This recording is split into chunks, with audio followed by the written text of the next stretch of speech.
I want to take you higher.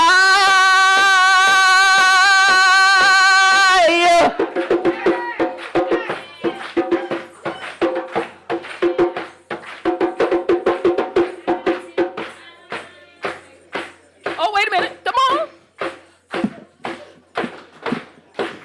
I want to take you higher.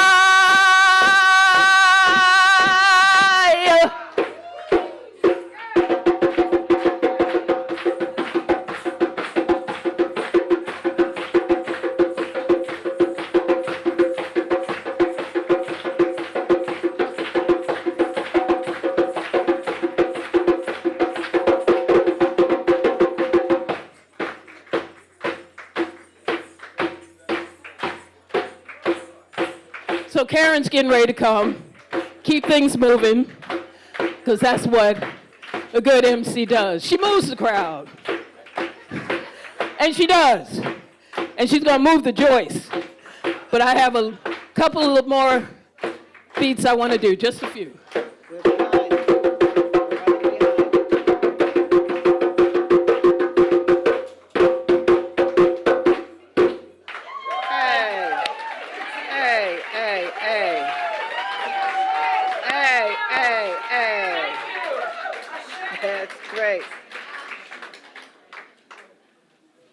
Welcome, everyone. I'm not surprised that we're starting a little late because we have left people time, black people time, and gay people time. But welcome, everyone. And Imani Henry and I are going to be your MCs for today to celebrate the life of beloved Joan Gibbs and the life that she lived in service to the people and in service to the fundamental tenets of democracy and liberation. And Imani, come on. Right now, Imani will say something. So happy to see this gathering of comrades, of radicals, of rabble-rousers, to see folks from the Mumia movement, to see folks from the Cuban movement, to see folks from the Black Liberation, Black Struggle movement. We get the LGBT activists of all stripes up in this room. It's a blessing. It is beautiful. I'm just so honored to be here today. And in celebration of our sister, our auntie, our cousin, our family, of Joan Gibbs. So loving to be here with all of you today.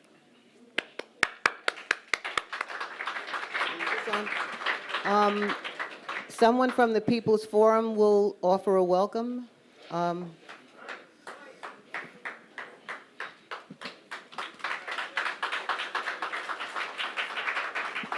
Thank you. Thank you all for being here today. My name's Ryan. I work here at the People's Forum. I want to welcome you all to the space today as we remember and we celebrate Joan Gibbs and her legacy.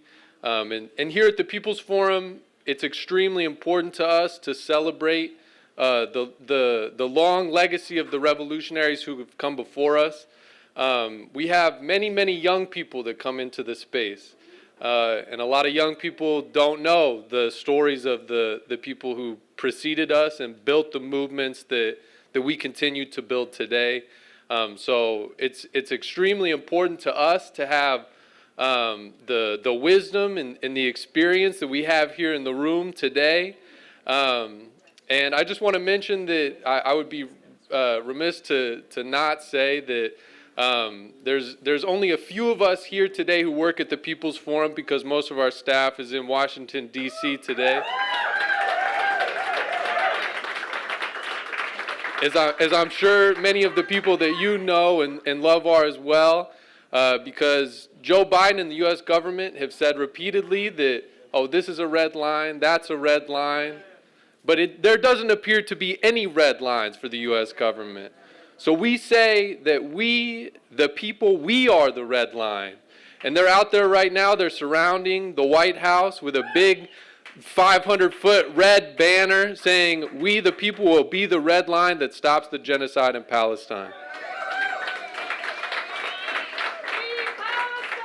Free Palestine. So again, thank you all for being here today, and welcome to the space. And I hope to see you all again here soon. Thank you. Florence Morgan, National Conference of Black Lawyers.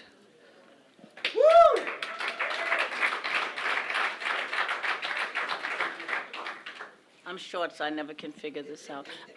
Good afternoon. I have to say I came here, and I appreciate Karen putting me out of order because I wasn't feeling so well, but I still don't feel so well, but I feel much better that I'm here. I really do. It's really a healing process. I'm Florence Morgan. I'm with the National Conference of Black Lawyers, the New York chapter, but I'm also in the National Board of Directors. I met Joan through the National Conference of Black Lawyers when I joined, and we enjoyed a very wonderful friendship for years. Joan was, in my view, some person who was very, very unpretentious, very honest, very sincere, very, very realistic about things. We would talk, and sometimes Joan would say, you know, Florence, the chances of this happening, certain things she would say she didn't think would happen because it wasn't realistic. I have a better chance of becoming the President of the United States. And she was just very realistic like that. And she was a great listener. So when you spoke to Joan, she listened to what you have to say. And during our tenure as a more active chapter of the New York chapter, we had several community law days. We had them in Brooklyn, Bronx, Queens, not Staten Island, what's the other one? Queens, Brooklyn, and Harlem, of course. So we would have these community law days in front of the Harlem State Office building and at the, in front of the Restoration Plaza and in Queens and Jamaica Avenue and the Bronx Fordham Road. And I say that because Joan was at all of these, I had some pictures which I couldn't find. Joan was at all of these community law days giving out, what we did was information, legal information, and her specialty was like, of course, voting and, of course, immigration. And so she was very good at that. She came to all of these things. Joan was a devoted daughter. We know that. I mean, she loved her mother. She was a loyal friend. As I said, she was not pretentious. But one of the things that I liked about Joan, probably, I wouldn't say above all, I liked a lot of things about Joan, but Joan was, she absolutely, when they say toil and obscurity, she did a lot of work. Lots of work, lots of work. And you probably don't, I mean, people who know Joan probably know what she did. But Joan never wanted to be on the top of the list. In fact, Joan didn't care if she was on any list because she worked for the cause. She really, that's so important. You know, she was not an opportunist. She was not there to beat her chest and to say, I did this, and she did so much. Joan and I worked together with Sundiata Kohli's case. We did other work on other political prisoners' case. But I guess I just have to repeat, that quiet spirit that Joan had that did not require her to say, this is me, I'm Joan, and I did this. And that's so important because she did those things so quietly, but she did so much of it. Another thing that Joan did when, I wouldn't say the name that Shokel Lumumba used to call him, Clarence Thomas, was being considered for the Supreme Court. Joan was the very principal researcher for the testimony that the National Conference of Black Lawyers gave in opposition to Thomas's nomination. She was the principal researcher. And we know, again, we who know Joan know that she can research. And she was just great, just a good person to be around. The last time I physically saw Joan, we went to take, I have a great memory, so I'll give you dates from the year of the flood. But anyway, it was February 7th of 2003. Joan and I met, and we took Sundiata Kohli out to lunch. We had a great time. That's the last time I physically saw her, and I spoke to her since then. So I'm not going to take up much time. I think we all know who I'm speaking to about Joan, that, again, I guess I just have to repeat her work that was so quiet, such a quiet warrior. She really, truly embodied the Fannie Lou Hamers and all of the people that we embrace as warriors in this struggle. So I appreciate getting the chance to speak about the National Conference of Black Lawyers and about Joan's activity in that. One last thing, prior to Joan's failing health, she had in fact accepted the role as being the president of the National Conference of Black Lawyers, in spite of her health, and she struggled to keep that role. But then she said to me, and she said, Florence, I am so relieved that I resigned from that because I have to take care of my health. But that was it. So basically, thank you so very much, and I love to see everyone, and I appreciate the time.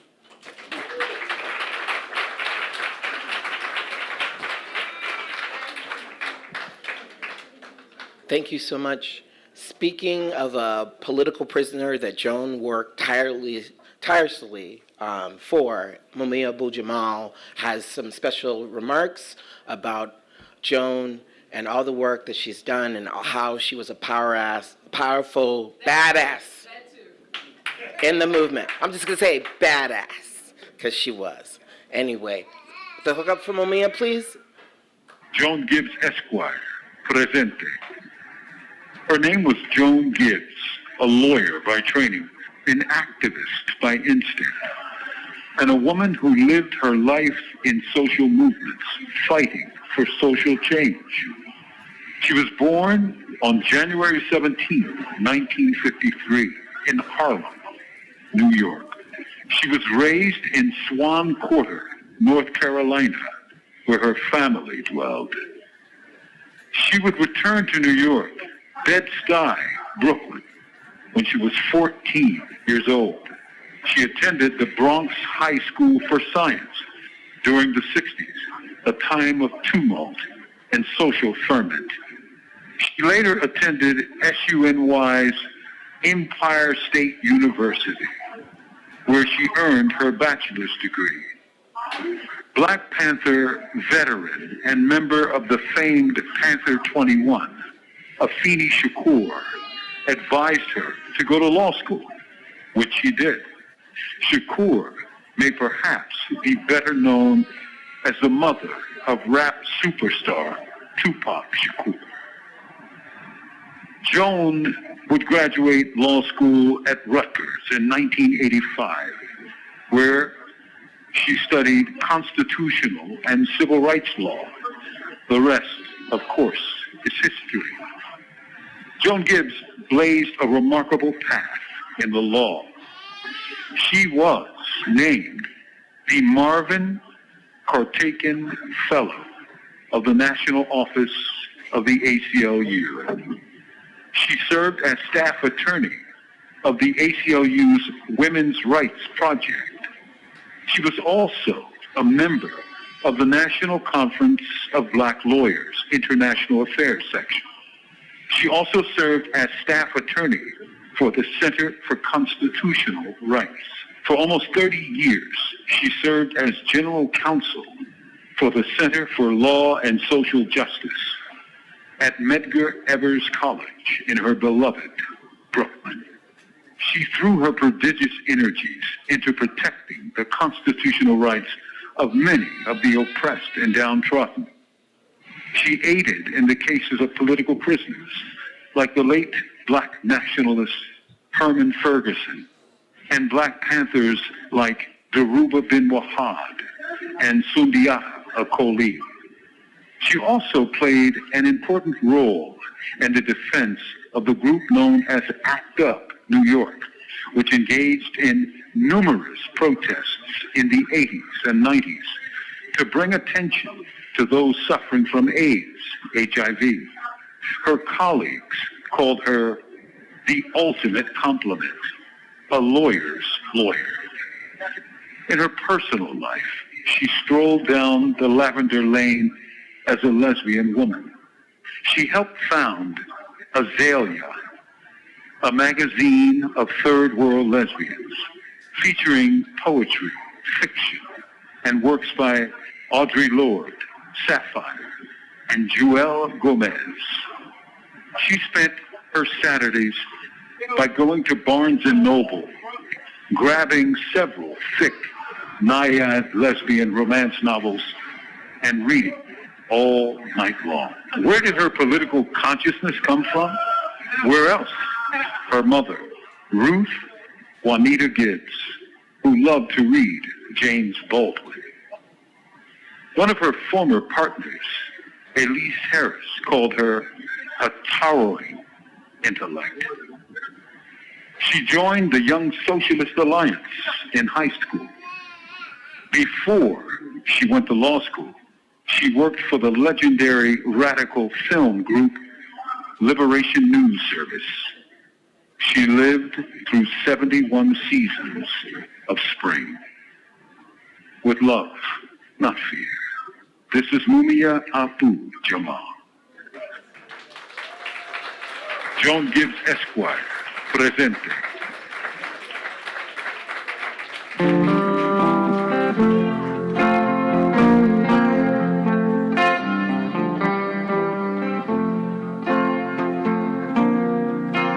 I was driving across the burning desert when I spotted 6 jet planes, leaving 6 white vapor trails across the bleak terrain.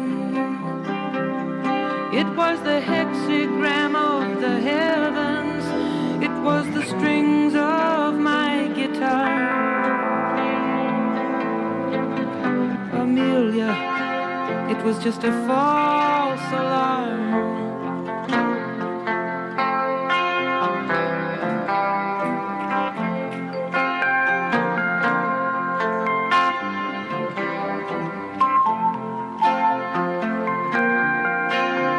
The drone of flying engines is a song so wild and blue.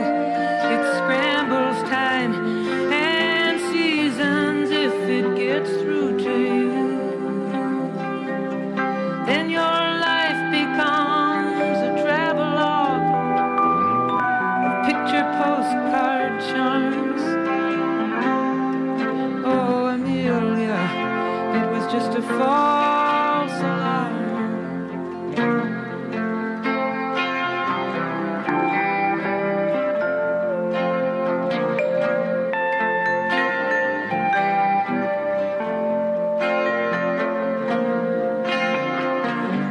People will tell you where they've gone. They'll tell you where to go, but till you get there yourself, you never really know. Where some have found their paradise, others just come to harm.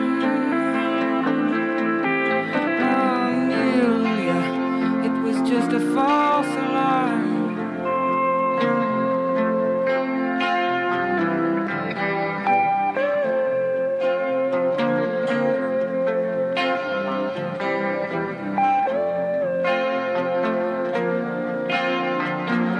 I wish that he was here tonight. It's so hard to obey his sad request of me to kindly stay away. So this is how I hide the hurt as the road leads cursed and charmed. I tell Amelia it was just a false alarm.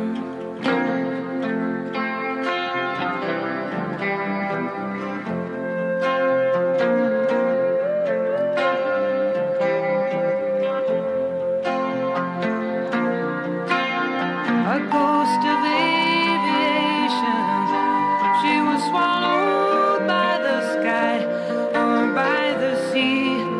Like me, she had a dream to fly. Like Icarus ascending on beautiful foolish arms. Amelia, it was just a false alarm.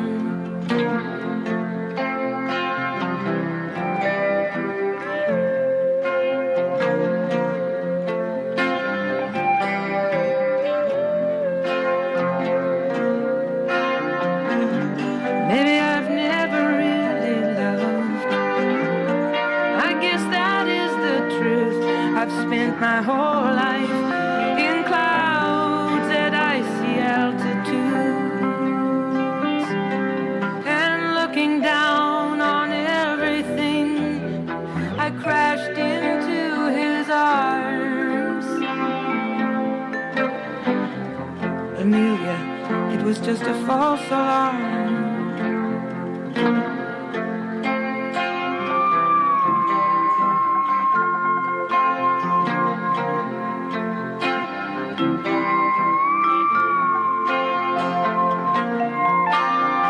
I pulled into the Cactus Tree Motel to shower off the dust, and I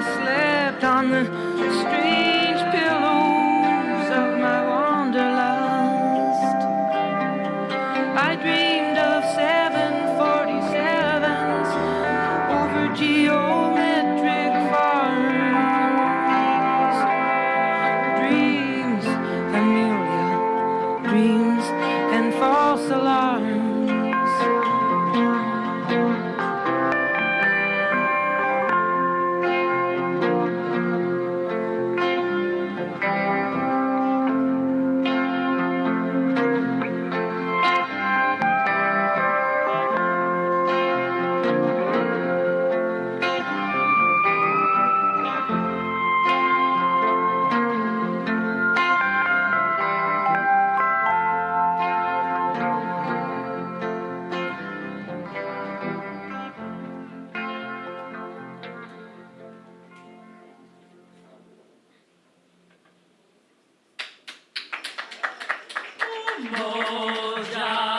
Unity that brings us together.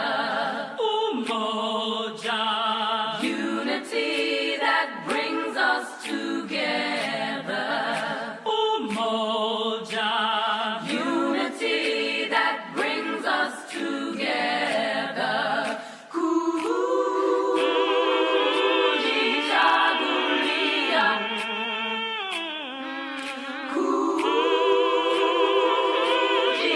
Kujichagulia.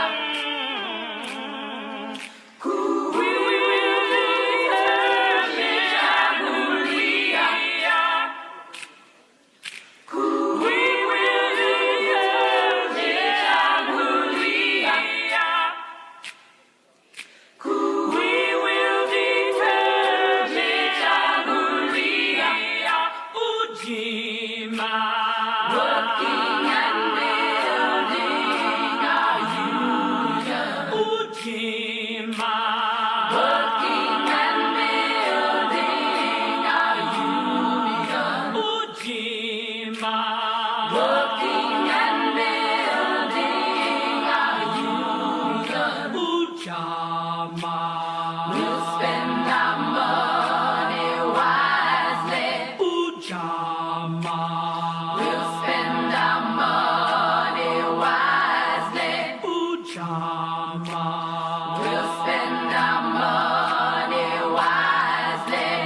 Nia, we know the purpose of our life. Nia, we know the purpose of our life. Nia, we know the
Sister Joan, Sister Joan.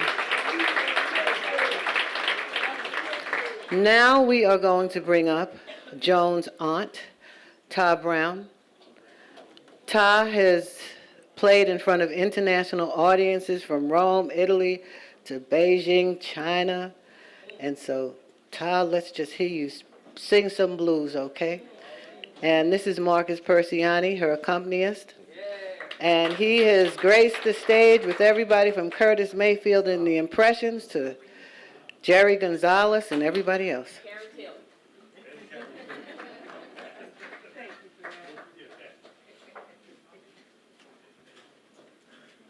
Well, now,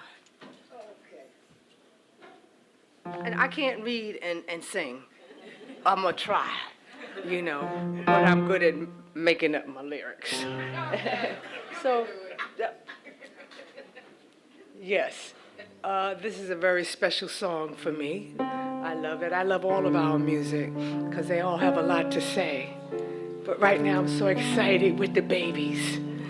They just bless me and take. Let me get shut up. Okay. Now what key is this?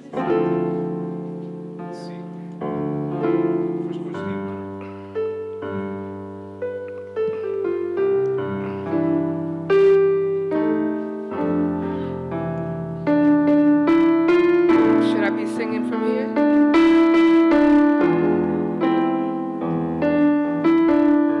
You do know that Joan is here with us, right? And we are celebrating her. Ain't no tears, ain't no cries. She left the flesh, and that is what's important.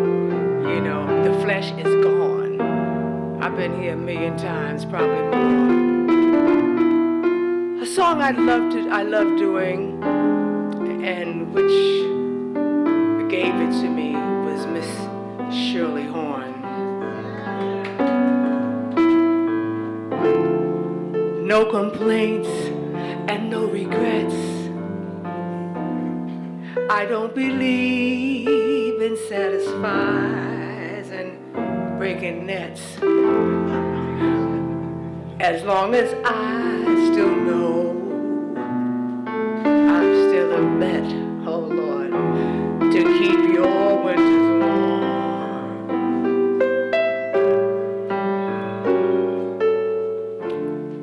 I had my shares, I drank my fill. And even though I'm satisfied, I'm hungry still to see what's down the road beyond the hill and do it all again. So here's to life and every joy it brings. So here's to life, to dreamers and their dreams.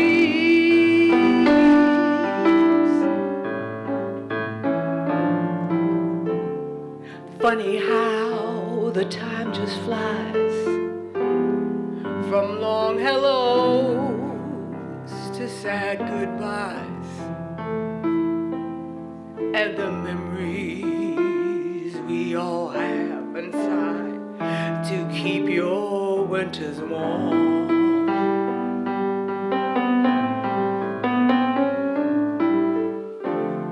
For there's no yes in yesterday, and who knows what tomorrow brings or takes away. As long as I'm still in the game, I want to play just like Joan and do it all you got. She is her motto. So here's to life and every joy it brings. She showed us everything. So here's to life. And remember that, to dreamers and their dreams.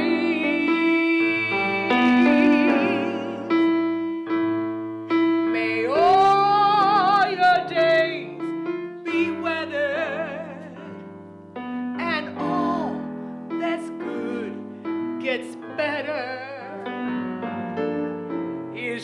tonight. I love you. I love you. I love you all. Okay? Oh,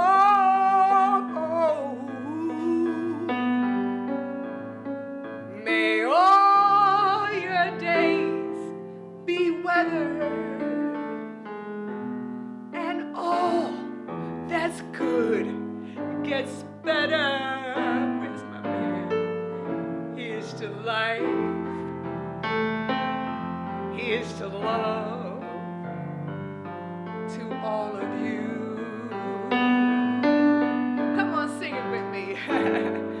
May all your days be weathered, and all that's good gets better. Here's to love, number one. Here's to life, number three. Here's all of you. The Most High has got us all.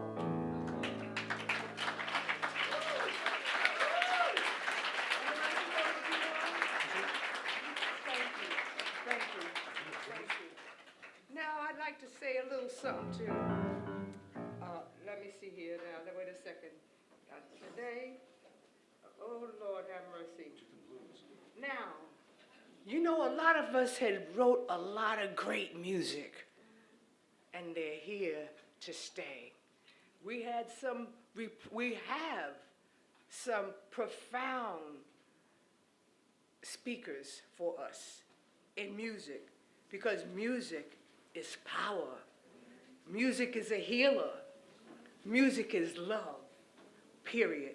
So, now, this is a song, and I love this young man, and he wrote a lot of great music. I think I'm gonna do this a cappella, right?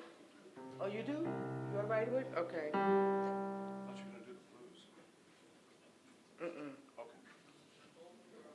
I used to think that I could not go on, and life was such an awful song. But now I know the meaning of true love.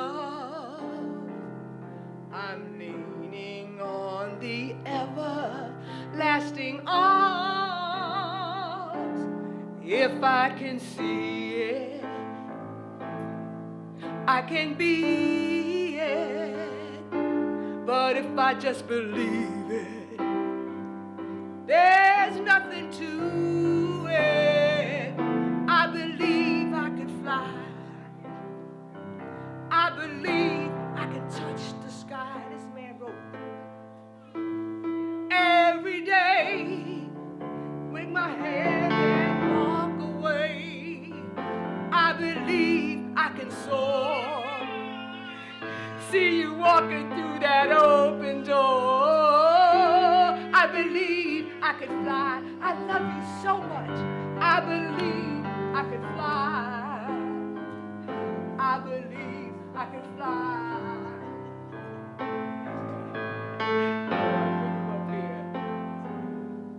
See, I was on the verge of breaking down. Sometimes the silence can be so loud. There are miracles in life I must succeed. But first I know it starts inside of me. Oh, if I can see it, can't we? I can be it, whatever you want, if I just believe it. There's nothing to it. I believe I can fly. Come on, my baby. Oh, I believe I can touch the sky. My Lord, I'll think about it every day and make my dreams and washed away. I believe I could soar.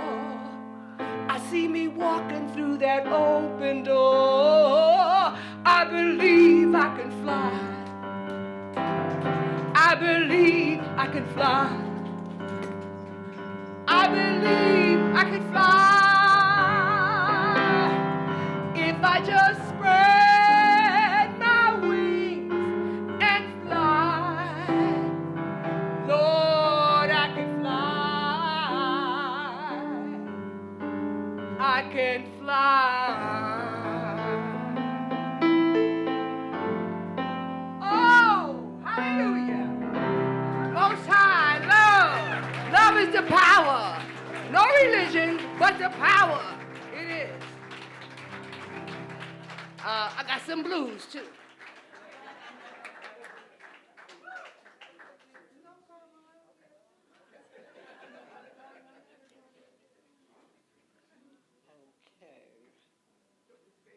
All right. Is Sundiata Akoli here? Is Sundiata here? No, he is not here.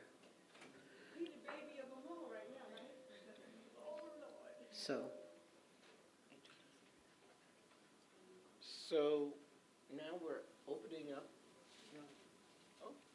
Now it gives me great pleasure to bring up Amina Baraka to the stage to grace us with her amazing words. Thank you.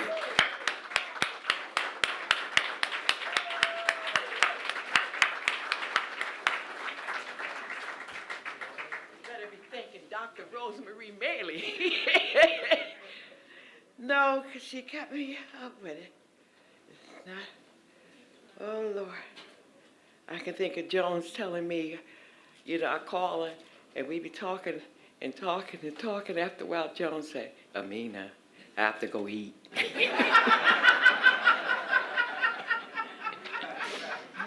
Because she got me through so many things.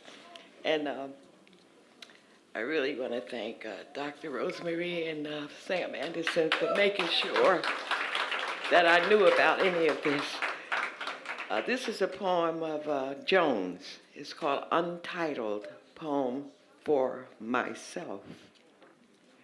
Overhead, the clouds burst open, wetting the streets, the clouds in the windows, mingling with my tears. You are not here, but still the clouds burst open. On days like this, I think of you, the way you made living life without an umbrella, face hiding inside your pea jacket, and art, stomping into rooms, slamming doors, always a new idea in your head, drunk. I think of you, and the clouds burst open. This is a poem by Joan Gibbs.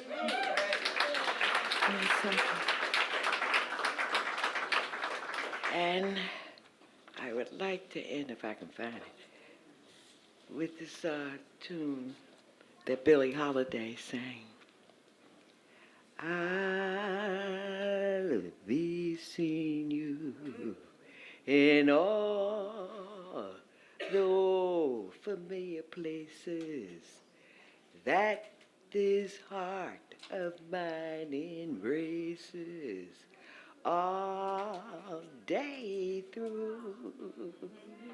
In that small cafe, the park across the way, the children's carousels, the chestnut trees, the wishing wells. I'll be seeing you in every lovely summer's day, and everything that's light and gray. I'll always think of you that way. Yes. I'll find you in the morning sun, And when the night is new, I'll be looking at the moon, but I'll be seeing you. I'll be seeing you in every lovely summer's day, in everything that's light and gay. I'll always see you that way. I'll find you in the morning sun, and when the night is new, I'll be looking at the moon. But Joan, I'll be seeing you. Thank you.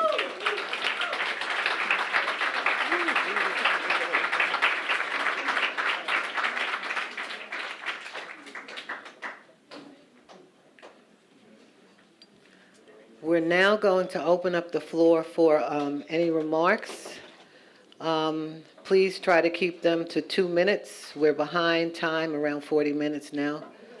So, yeah, we have the first person who wants to come.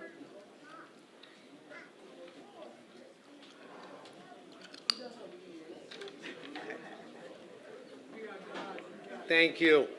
Imani's the timekeeper. Watch him. Yep, time. My name is Ike Nahum. I'm with the New York, New Jersey Cuba Sea Coalition. I have so many fond memories of our dear sister Joan over so many decades. We worked together closely in numerous political struggles and projects over all that time. In the recent period and years, these common experiences and work were mostly focused on Cuba solidarity and anti-U.S. blockade work. Defense of and solidarity with the Cuban Revolution was central to Joan's moral and political being. Joan was, of course, a fierce warrior and fighter for social justice and liberation on many fronts and arenas, as so many here have testified and will testify today.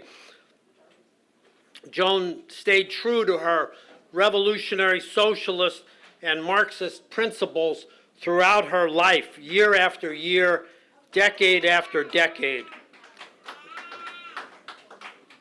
I remember in particular an event organized by a broad coalition, which is always a necessary in New York, of disparate political forces on February 8th, 2014, to celebrate the life of Nelson Mandela after his passing, and also to underline the decisive part of revolutionary Cuba in the defeat of apartheid South Africa. You can check it out on YouTube under Madib and Cuba. It was a wonderful event which Joan and I co-chaired to a packed house of some 400 folks at Riverside Church in Harlem, where Ambassador Rodolfo Reyes from the Cuban UN mission, the UN ambassador from South Africa spoke, along with the Riverside minister, Mariela Castro, Michael Warren, Frank Vergara, and Gail Walker, among so many others.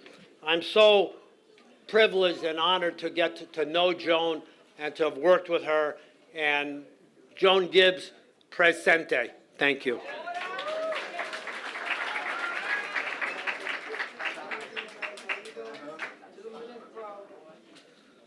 Brothers and sisters, comrades and friends, I am not Ike Nahum. And I'll just come straight to the point.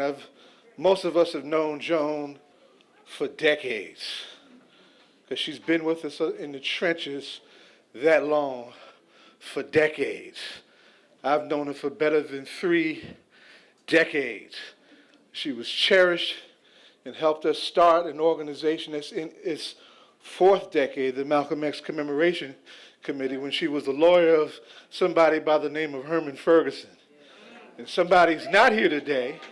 His name is Sundiata Acoli, but one of the things that he wanted to make an express point of when we had him at Malcolm's graveside a few days ago is that he wanted to acknowledge his comrade Sekou, who we'll acknowledge in just a few Mississippi minutes, and Joan Gibbs. I celebrate that black woman for the enormous comrade that she was, her common sense, and you ain't been laughed at until you had Joan laugh at your ass, right? And Joan could laugh. We some crazy motherfuckers, and Joan could laugh at our ass. Long live Joan Gibbs. Carry on the tradition.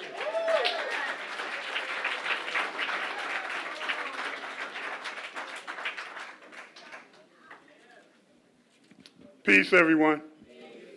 I'm Brother Shep. I'm a veteran of the original Panther Party. I'm going to be real quick. Joan served as our legal advisor, she and Michael Tarif Warren for the Safia Bakari Albert Noah Washington Foundation, which was co-founded by myself and Safia's daughter, Wanda Jones. And she really was a backbone of our legal matters. My quick story is this. I don't remember who was driving the car, but I was in the car with Joan and with Sophia Elijah.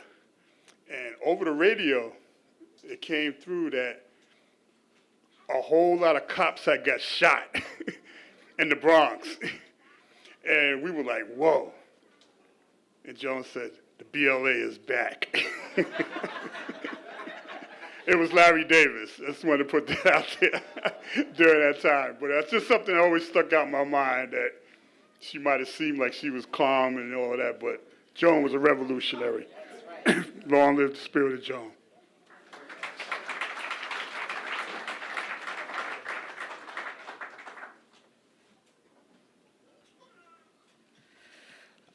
I'd like to introduce, in terms of time, he's got to leave, the Cuban ambassador to the UN, Yuri Gala Lopez.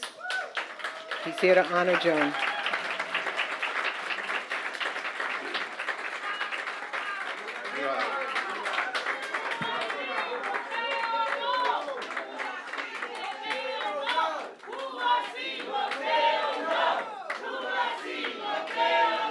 Thank you. Thank you so much. Thank you. Thank you all. Good afternoon. Buenas tardes. It is indeed a great honor for me to represent the permanent mission of Cuba to the United Nations here in this magnificent event in which we pay tribute to Joan Gibbs. And it's a celebration of her life. And as we celebrate her life, I just wanted to mention that obviously Joan was also linked to the struggles of the Cuban Revolution. And I just wanted to make reference to some of those aspects of her life. I might take a little bit more time, but I just wanted to share that with you. And in doing so, it reminds me that as part of that engagement is a great coincidence, by the way, that she was born in 1953, which is the year in which Fidel Castro led an attack to the Moncada garrisons in Santiago de Cuba as part of the revolutionary efforts to bring true independence to Cuba in 1959. So allow me also to mention that in this brochure here, there's a message from the Cuban Institute of Friendship with the People, a message for this event, and I won't read it, but I just wanted to let you know that it's here in this document. Dear friends all, today we join you all in paying tribute to Joan Gibbs, who we consider a true friend of Cuba. Among her many actions in solidarity with Cuba, allow me to recall some of them. For example, in June 2011, longtime activist Joan Gibbs and Dr. Rosemary Milley co-authored an open letter endorsed by other African American activists. The letter was sent to President Obama as part of the International Day of Actions to Free the Cuban Five. We will never forget these kind of actions in which the people from many parts of the world try to bring justice to the Cuban Five. So we will never forget that.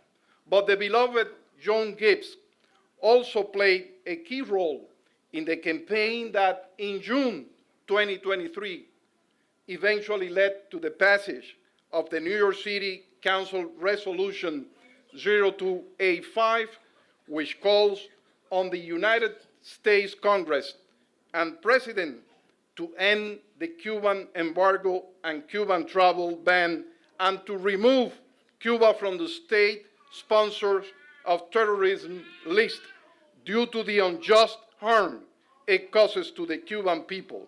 So thank you so much for that. Thank you, Joan. But Joan was also, as you know, a longtime member of the National Conference of Black Lawyers, and with her support and that of other African American friends, this organization contributed significantly to the voice of U.S. lawyers and witnesses participating in the blockade tribunal in Brussels. Joan also wrote insightful articles on Cuba, which were published by the Amsterdam newspaper. So in closing, friends all, allow me to reiterate that we Cubans are grateful for Joan Gibbs' friendship and solidarity to my country, and we shall always remember her. So I would like to end by saying that our sister in struggle, Joan Gibbs, honored Cuba with the most important gift, true friendship. Thank you so much. Long live Joan Gibbs. Thank you.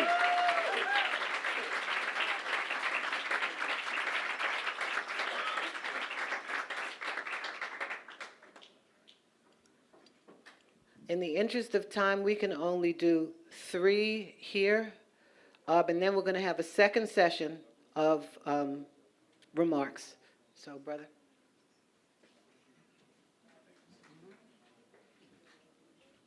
Assalamu alaikum. Bismillah, in the name of Allah. My name is Jihad Abdul Mumid, representing Sunni Adakoli, representing the Black Liberation Army, representing my comrades Ashanti and Tariq, Brother Shep, Kazi Torre. Just want to bring one thing that you may not know. My interaction with Sister Joan was in 2021. We had an international tribunal charging the United States government with the genocide of black, brown, and indigenous people. And Sister Joan, that's right on, indeed. That genocide that is still going on today, by the way. So I just want to say that Joan was instrumental in initial legal collaborations that led and segued to Sister Nkechi Taifu prosecuting that case. And indeed, as you all know, the United States was definitely found guilty of the slow genocide for 400 years more of black, brown, and indigenous people. So those charges were police killings, mass incarcerations. Gaza was the largest open prison in the world. We here are the largest closed-in prison in the world per capita, and you know that. All right, political prisoners, which we spoke about, environmental racism, and health disparities. Joan was instrumental in that. Just want everybody to know that. The work continues. My message to everybody is that we need more lawyers like that. I see my comrade brother Roger Warham and other lawyers like that. We need to connect the legal community, the activist community. We used to say revolutionary, but we're activists, I got it. All right, we straight though, we straight. Just make sure that you can buckle down when the work gets, when you get jammed up like that. Anyway, so the legal community, the activist community, the intellectuals, the clergy, our institutions, we need to put them all together and build a Senate of some type of representation that's going to build us together. And everybody in this room to represent and honor Joan, the best thing that we can do in our celebrating is you in your mind and your heart and soul. You make a solemn commitment to you, to yourself, to just do a step more in toward our liberation. Saluting Joan Gibbs, all power to the people.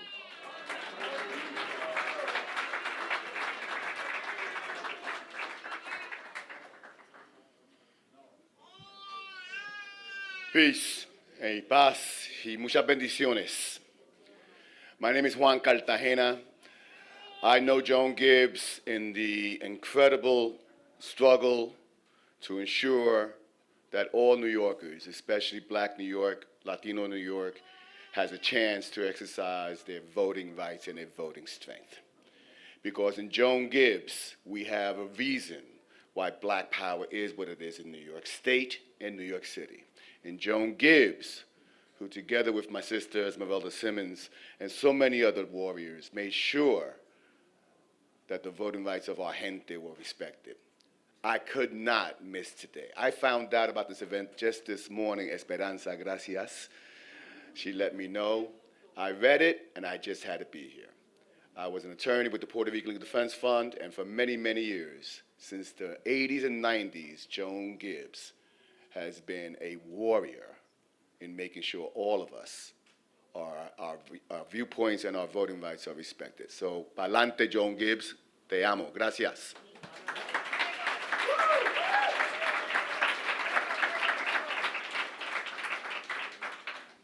Good afternoon. My name is Roger Wareham. I am here representing the December 12th movement and also the New York 8. And Joan is partially responsible for why I'm able to do this in person as opposed to being behind bars.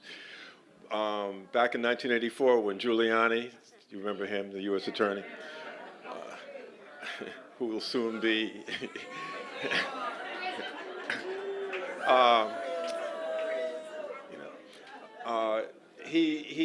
he was prosecuted, 8 of us, 4 Black men, 4 Black women, supposedly for conspiracy to break people out of jail, one of whom, ironically, is Sekou Odinga.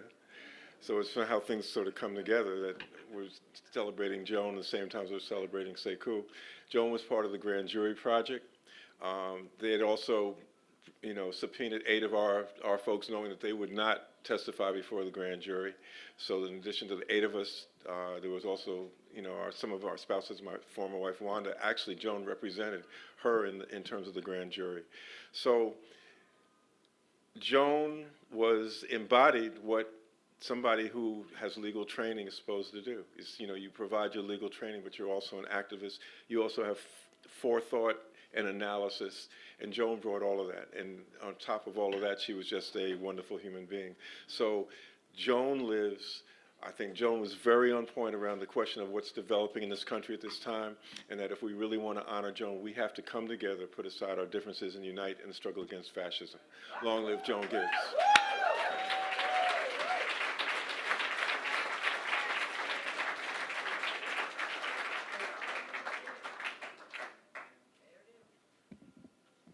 Good afternoon, everyone. I'm Bob Lederer, and I just want to recount a few things on top of all the wonderful tributes that you've just heard. Joan was so many things to so many movements, and where I came to know her was in 2 movements, the solidarity with political prisoners and the LGBTQ and HIV/AIDS movements, where she was absolutely central in both of those. Joan was the ultimate intersectional activist. She was so much more than just a lawyer for all of these movements where she provided invaluable legal service, but she was also a strategic thinker and a planner and an organizer and a supporter of other people who needed help. And so, for instance, in the many years we worked together in ACT UP, she wasn't only the lawyer for ACT UP, she was an active member, and one of the most humble members who didn't have to jump up at every meeting to give her opinion, but listened and learned from other people in the LGBTQ community who were fighting for their lives against this genocidal plague and the cruel indifference of the society. And also she was crucial in organizing among queers of color. One of her most important achievements was the co-founding of the important group DARE, Dykes Against Racism Everywhere, in 1980.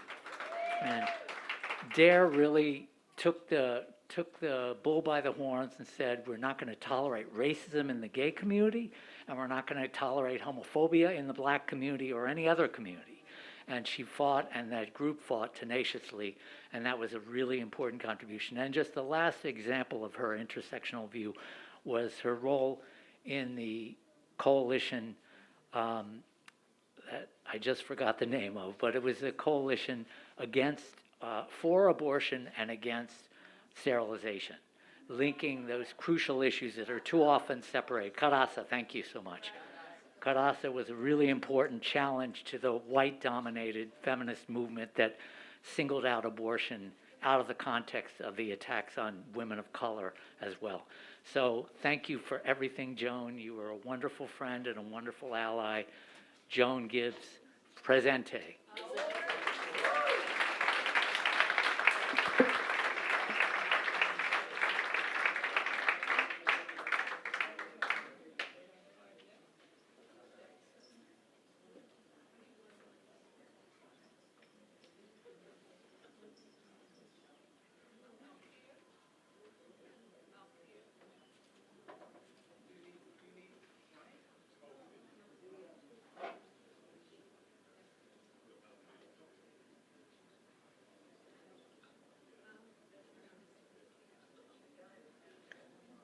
Peace. My name is Malkia David Cyril.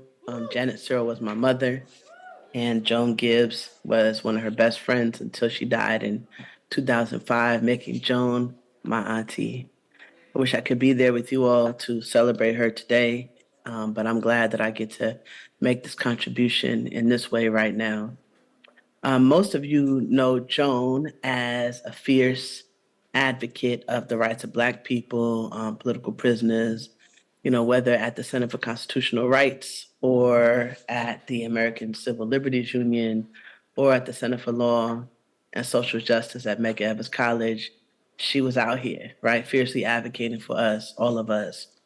But my Joan, the Joan I want to talk about is the Joan that lived around the corner from me, in Bed-Stuy growing up, as I was growing up, and whose house I spent a lot of time at.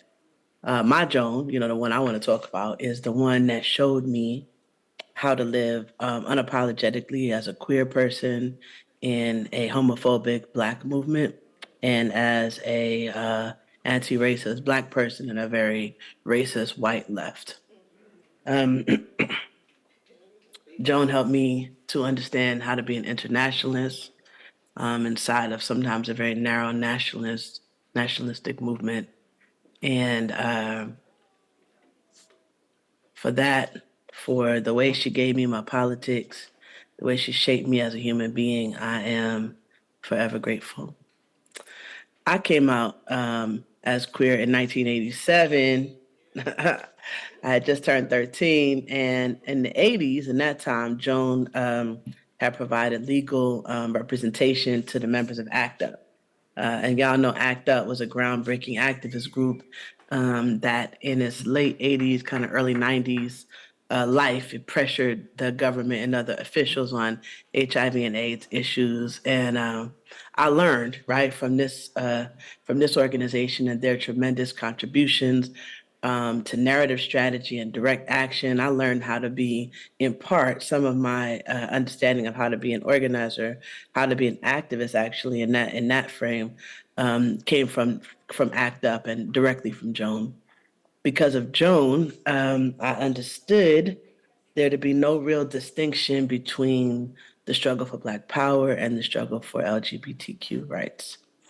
I hope that I am not the only person that learned that from her. I think that probably many of us learned that lesson from Joan Gibbs, living unapologetically at these intersections. She wasn't just a mentor to me.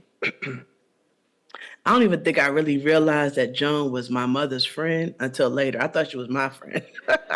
I did not understand because, we used to smoke cigarettes together. Sometimes we even had a drink. We hung out, you know what I mean? And she was the only adult that I felt I could speak to about my girlfriends. And she normalized what was otherwise a tremendously isolating adolescence.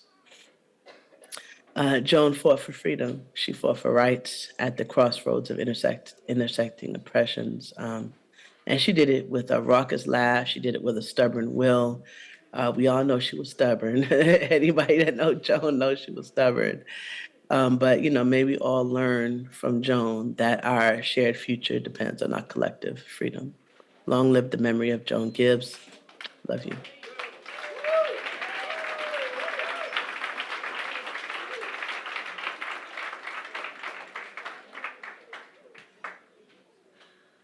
Just taking a deep breath for 2 seconds. Just acknowledge Joan's family right here. Just raise your hands with the beautiful children.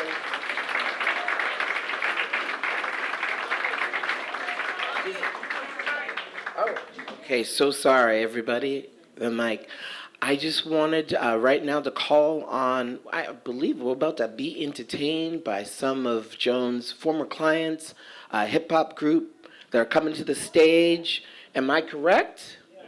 All right, they're coming up. I'm going to say your names if I mess it up. Oh, Just Rev is here. All righty. There you go, family. I appreciate you. Thank you. How y'all doing today?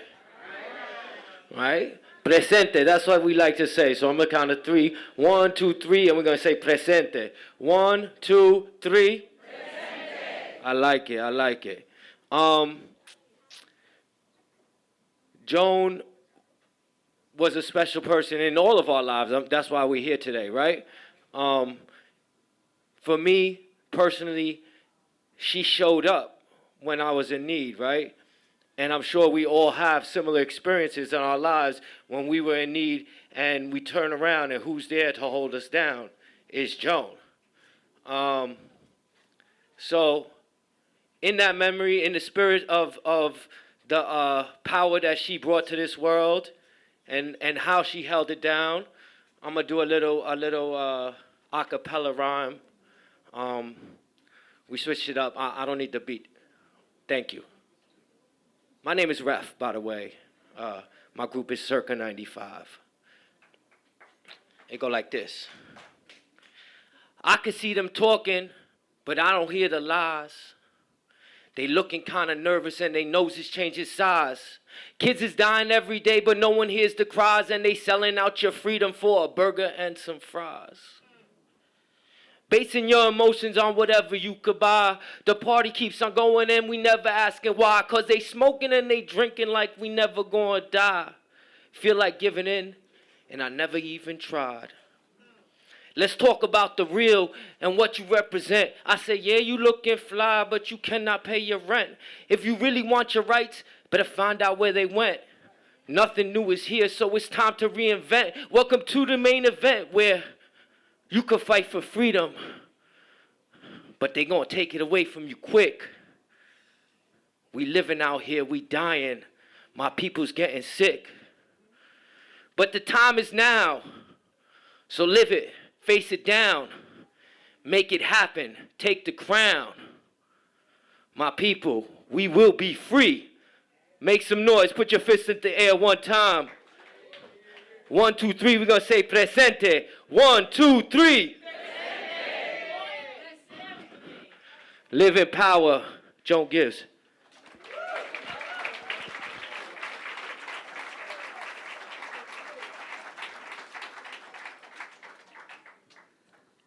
Next, we are going to have Ms. Esmeralda Simmons come up.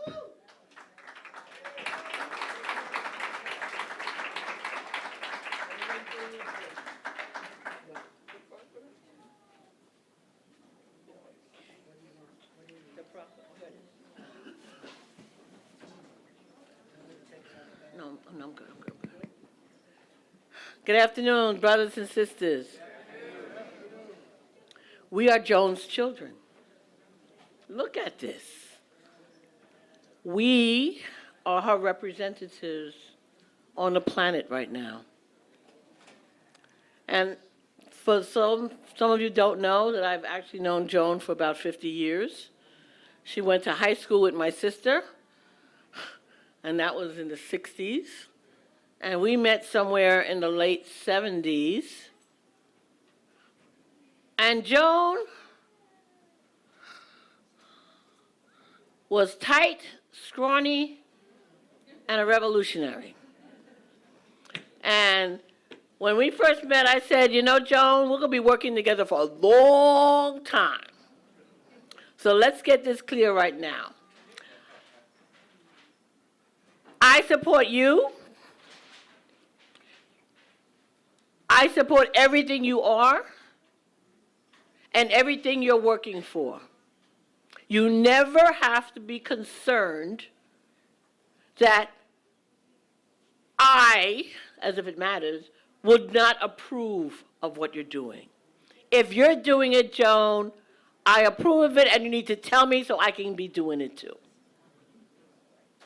And that, she said back to me that she wasn't sure, since I was so deeply embedded in Black liberation movement, where I stood. And hearing this, she felt that we could work together forever, and we have. Joan first came to me to work and get paid. I'm not going to talk, all of us had our jobs, and then we had the movement. And the movement was like another 8 hours added on to after we finished, the 9 to 5. And some of us were lucky enough to be working in the movement in our jobs. So then we did 8 hours here, and then we left there, and then we went to the meetings. And then we left the meetings, we went out to drink or eat. Some people just drink. And, and then we went home to our families and repeated that. Saturdays and Sundays, it was 16 hours of movement. And most of you, if we're not here, would be in D.C. or someplace else demonstrating. Except for the old people like me who are no longer going to demonstrations because I can't run. And anyone else that can't run, do not go to a demonstration. Because when you get trampled, it will be your fault. So let me tell you that Joan came to the Center for Law and Social Justice when we first opened, even before I started announcing, openings. She says, I want to work here. She just got out of law school. Now, I knew her before law school. I said, Joan, I'm looking for an experienced attorney that can go to court. I know you've been in court, but an experienced licensed attorney that can go to court and knows what to do without my having to tell them every step of the way, because it's only going to be me and this attorney doing all the legal work. Everyone else is going to be organizing and educating. So she says, you mean I don't get to have the job? I said, no. She looked at me, I never thought I'd really see tears, but tears, I want to work here. I said, Joan, I have to do what's right for the institution. Come back later. And we hired, there's no we, I hired Wendy Brown, she did a great job. And then I hired Diane Dixon, she did a good job. And then I ran after Joan. Now, mind you, Joan had, I'm going to stop soon. I know I'm time is up. Joan had already started working with us by co-counseling with us. If the Center for Law and Social Justice was on the case, Joan found a way to get ACLU on the case or CCR on the case, and we were working together no matter what. But when Diane left, I pursued Joan. And I said, and we were already co-counseling on the case at the time. I said, Joan, I really want you to think about coming to the center. We have no resources. We barely have LexisNexis, and for those of you that don't know about this, that's serious. And we do not have a subscription. We borrow off of law students' accounts. But we do great work. She says, I know what work you do, and give me a few minutes to think about it, because I have to figure out whether or not I could do work for you and take care of my mother. Well, I said, okay, that's legitimate. And a few weeks later, she says, okay, I'm in. And 30 years later, Joan was with us. She retired 2 years before me. And I didn't know it then. And I can go on and on about all the great legal work that she did. And I want to tell you, Joan would, if you read my little thing in there, Joan would run to me when I'm walking in the office dead tired from the gym, 10 o'clock in the morning. And her eyes are sparkling. She has a cup of tea in her hand, and she says, did you see what happened? I think we can bring a case on that. I think there's a constitutional angle in here somewhere. And I'd be just looking at her with my eyes wide open. I said, okay, Joan, let's talk about it at 1 o'clock, okay? And right behind Joan, where is she? Maybe she's upstairs. Where's Oseye? Oh, and right beside Joan would be my godmother, who was working at the office at the time, and they would both be jumping on me about this thing that had happened, and they were all in, what is that? MNBC. Thank you, MSNBC. It was on in the office 24/7. Okay, they would be talking to me about what's happening, and I'm telling you, it was like a 2-4 punch, all right, or 1-2 punch, or whatever that is. But I want you to know that Joan would engage anybody and everybody for the cause. You might have started out as what some people would call a client. We call them partners. But before you know, you're working for her on something else. And that's because she was an organizer par excellence. She was a liberator. She freed people's minds. She taught, and she was an excellent political education person. I told you, 10 o'clock in the morning, no matter what was happening, I got a dose of that. I want you to know that she is honored in our office. After she retired, both she and I volunteered as attorneys. Without pay, obviously, because we believed in what the center was doing. And if Joan were alive today, we would be plotting our next scheme, or what we were going to do next. But she's not only recognized by us, she's recognized by some people that she didn't pay too much attention to, but they paid attention to her. So Assemblywoman Stephanie Zimmerman has issued a proclamation honoring Joan and Joan's life.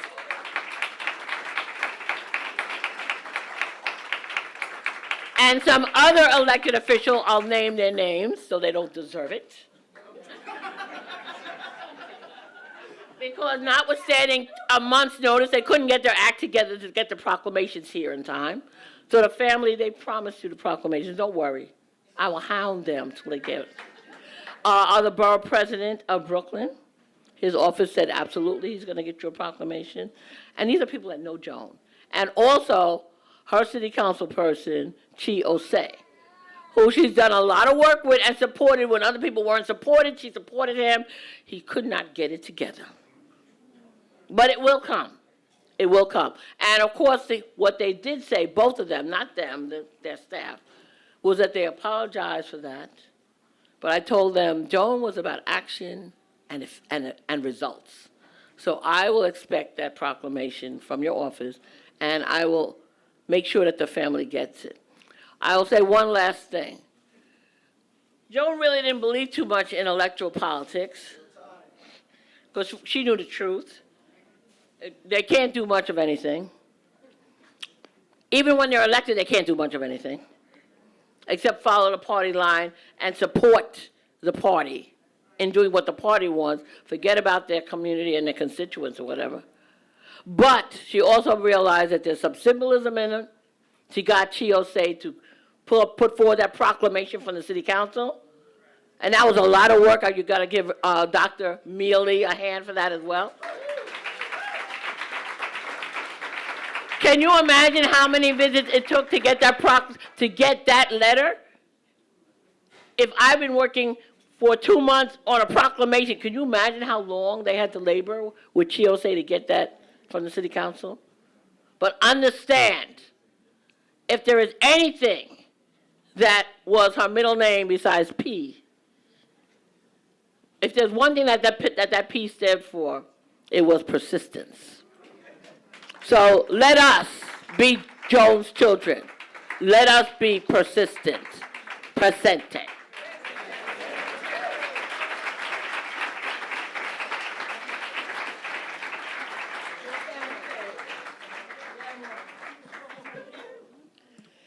Next, we are going to have a big treat.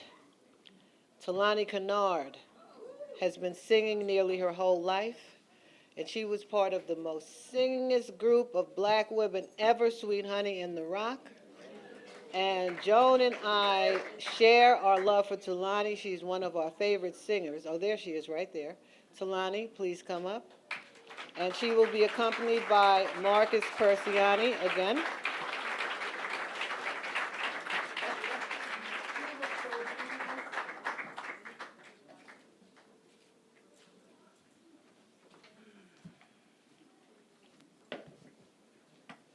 It is my honor and pleasure to be here. Joan was a friend, very dear friend. Her face would light up when we'd see each other, and she'd say, Sister Tulani. And I'd say, Sister Joan. And we would grin and hug for a really long time. And then she'd tell me some good things, and I'd tell her some good things. So it really is in my heart an honor to lift my voice, not only for the person of Joan, but for every single thing that she stood for, worked for, brought forward results, and how she stood completely unconditionally for all of us, for freedom. I'm going to sing this song, two now, but the first of which is If I Can Help Somebody. And when I thought about it, I said, you know, the traditional words of it are fitting, but not for Joan. Not for Joan. If I can help somebody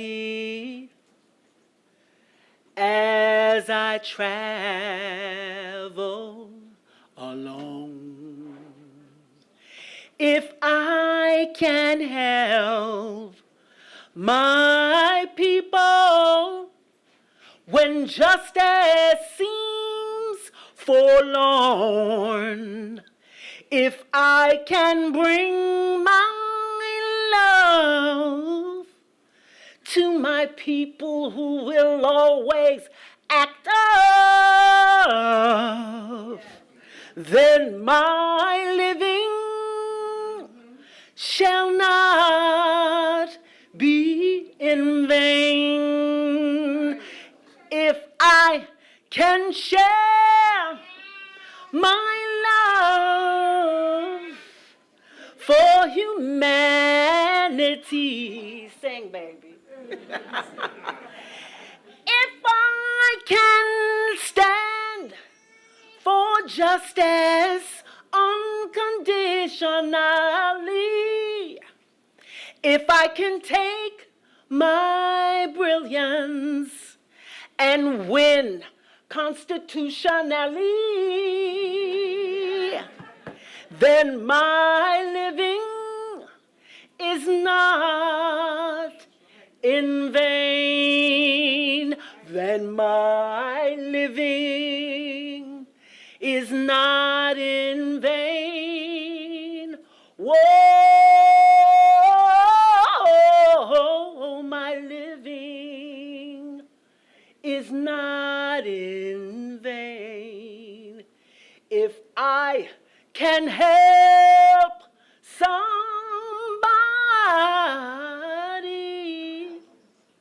as I pass this way, then my living is not in vain.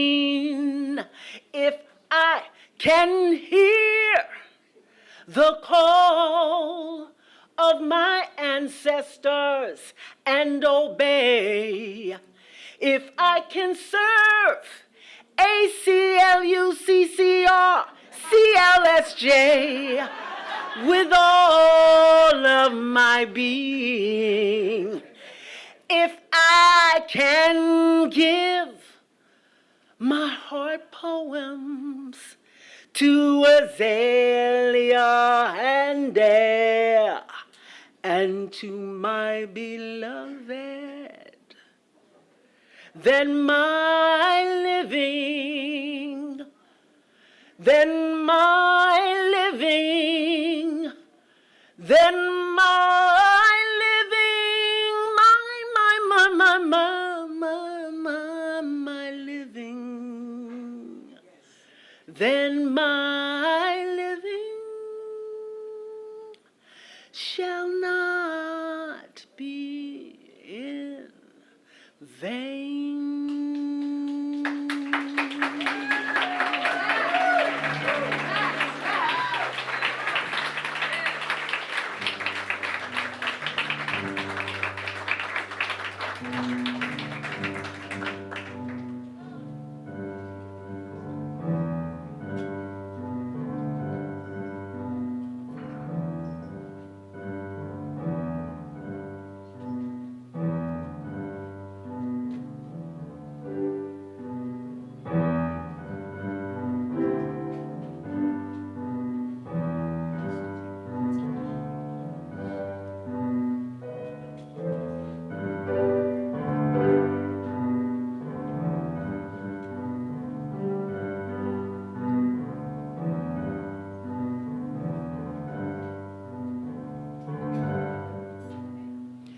Listen more often to things than to beings. Listen more often to things than to beings. 'Tis the ancestors' breath when the fire's voice is heard. 'Tis the ancestors' breath in the voice of the water.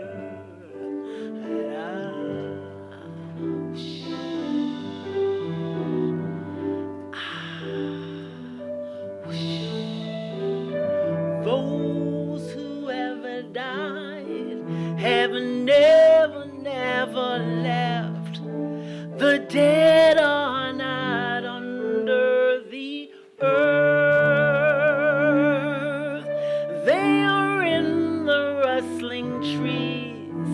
They are in the groaning woods. They are in the crying grass. They are in the moaning rocks. The dead are not under the earth. So listen more often to things than to beings. Listen more often to things than to beings. 'Tis the ancestors' breath when the fire's voice is heard. 'Tis the ancestors' breath in the voice of the water.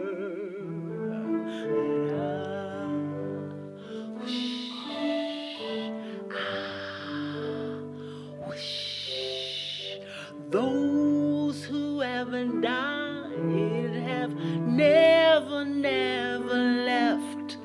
The dead have a pact with the living. They are in a woman's breast. They are in the wailing child.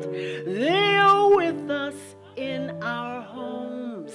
They are with us in the crowd. The dead have a pact with the living. So listen more often to things than to beings.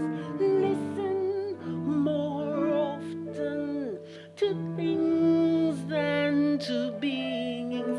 'Tis the ancestors' breath when the fire's voice is heard. 'Tis the ancestors' breath in the voice of the water.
Do we feel Joan in this room today? Do we feel Joan in this room today? I want to turn over the floor right now to Joan's birth family for any kind of remembrance, any kinds of wisdom, any of the stories.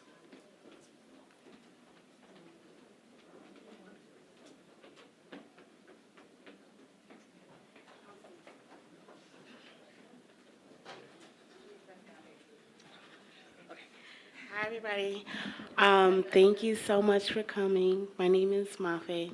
I'm Joan's goddaughter. She was just a legend. Like, long story short, she was an amazing person. She cared for everybody. She really cared about equality and everything that everyone spoke up about here. So I just want to thank everybody for coming in. Lord knows she will be remembered time and time again. And thank you.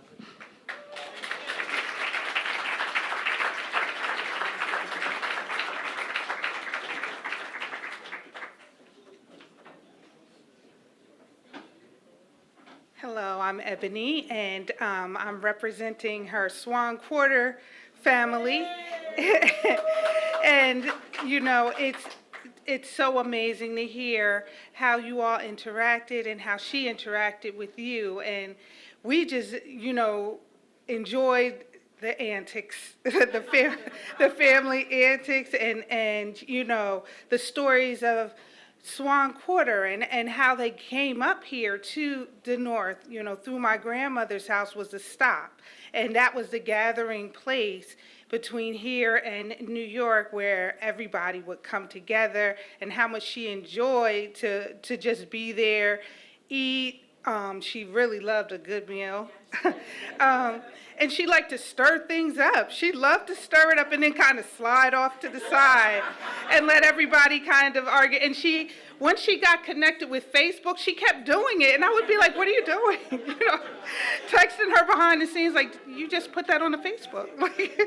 And just really enjoyed us growing up as kids and learning about how we were learning and interacting with the world. Her love for reading and education, that she would make sure that we all tapped into whatever it was that we liked and what we loved. And she loved so much hearing about that. And, you know, with our children now being here and growing, and how much she didn't want to really change who you were as a person. She totally accepted who you are and what you were and what you weren't. And encouraged you to be more of that, to just be yourself and be comfortable in that. And that is, and her jokes were just legendary. And that and the reads, like sometimes if she had to tell you off a little bit, you'd be like, wait a minute. Okay. All right. But you knew it came from a place where she really knew that it was time for you to, you know, let me gather you up real quick. So, yes, very much. And we enjoyed that part of it too. And thank you so much for pouring into her and allowing us to be here and be present, to be a part of this. Thank you.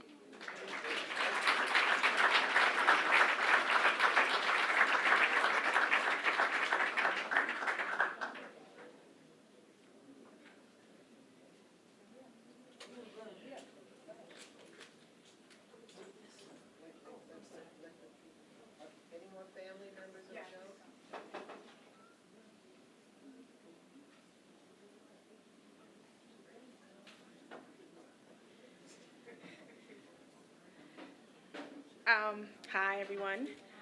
My name is Reina Maravilla, but everybody calls me Reina. And the baby, Waylon, is my son. You guys are getting very excited. Titi Joan was my godmother. And try to do this. She was a role model beyond any role model I've ever had. Thank you, Nia. She was one I wanted to always mirror. As a godmother, she always showed up. No matter what happened, no matter what time I called her, and to be here today and always know how that she was always involved. You know, me and my sisters were kids, like, when I retire, I want to be just like her. I want to get up, I want to socialize, I want to be here, I want to be there, I want to be doing this, I want to be doing that. I don't want to be sitting at home doing nothing. And she was never told us, you know, no. She would just tell us the truth. You know, if it was something that she didn't think we shouldn't be doing, she'd be like, you shouldn't be doing that. She's like, Dad, you have no business doing that. Why are you over there? Or if she was something that she wouldn't expect of us, she's like, do you know this one is a revolutionary now? She was at a march last month. You know, watch out right now. And I'd be like, okay, Titi. We called her Titi Joan. So that was something that for me was just always something I always remembered about her. She always showed up. She always picked up the phone. She always had advice. She was always a person I could talk to no matter what the situation was or the topic was. When I needed help with my sisters, she was like, don't worry, you'll be fine. She's like, just do this. And just do that, and just do this. And when I would come to her, I'm like, okay, I did that, Didi. She was like, great, now I need to do this. And I'm like, okay, I guess it doesn't end. So she was just like, no, you'll be fine. She just always showed up. And that to me is something that for my sisters and for my God kids now, I always just want to be there for them. And anything that they need, big or small, just show up. And so I appreciate everyone here today showing up, showing your love for her and the lives that she constantly touched and will continue to touch, because I know that the work she did in her lifespan will touch many to come today and in the future. So thank you, everyone, and anyone else who wishes to come up, please, by all means. Have a great day, and thank you.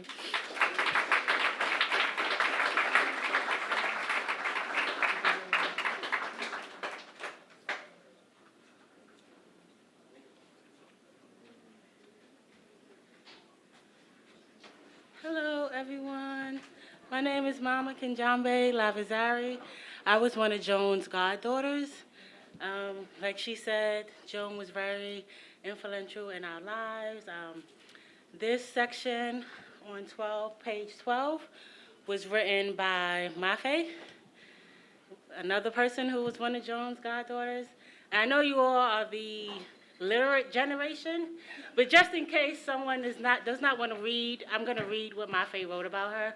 It's how we all felt. So she wrote, to my extraordinary godmother, Joan P. Gibbs, your love, passion, and integrity have left an indelible mark on my life. Your happiness was intricately linked to the pursuit of freedom, justice, and equality for all. From the LGBTQ community to women's rights, civil rights, global initiative, and the many organizations you have touched. To say I looked up to you, to say we looked up to you, is an understatement. You were my guiding light, my inspiration. We are deeply grateful for the privilege of having you in our lives. Your impact reached far and wide, touching countless lives and organizations, leaving behind a legacy of compassion, activism that will endure for generations. You were not just a godmother to us. You were my second mom, my G-mom, my Titi Joan, my confidant, my rock. You welcomed us into your heart and home, showering us with unconditional love and support. While many admired you as a lawyer and activist, we saw you as Titi Joan, the seafood-loving, anti-racist, communist, atheist, and legendary freedom fighter whose life experiences deserve their own documentary. Yet your humility and selflessness always prevailed. You preferred to uplift others in their struggles rather than seek recognition for yourself. Our time together was filled with your stories, each one more extraordinary than the last. From your genius at 3 years old, being able to solve algebraic equations, to your courageous acts of defiance during the civil rights movement, attending Bronx High School of Science, cutting school with friends at 14 years old to hop on the bus going to Washington, D.C. to protest. At the young age of 18, facing harassment and surveillance from the FBI for your activism, even being the godmother to late Tupac Shakur, whom you visited in the hospital and provided legal counsel to after he was shot. and how his mother, your good friend, Afeni Shakur, said you should become a lawyer to help your friends. All facts, no novel. Your life reads like an epic novel brimming with courage, resilience, and unwavering conviction. Your commitment to justice led you to become a lawyer, advocating for those in need, including Asada Shakur's co-defendant, now free after being a political prisoner for 49 years, Sundiata Akoli. Your unwavering support for the Black Panther Party, yes, yes, let's clap for her. That was a huge feat. That man is free after 49 years. You recognize the importance of the advocacy and stood in solidarity with efforts to combat systemic racism and oppression. Your journey also included a profound connection to communism in Cuba, drawn by their anti-racist beliefs and support for African people without exploitation. You remain steadfast in your dedication to fighting for equality. Your story transcends the pages of fiction. It is a testament to the resilience of the human spirit and the enduring quest for justice. Thank you, Titi Joan, for all that you have accomplished and for your unwavering commitment to the greater good. Your legacy will continue to inspire and guide us as we strive to build a more just and equitable world. Written by Mafe Lavazari. Thank you.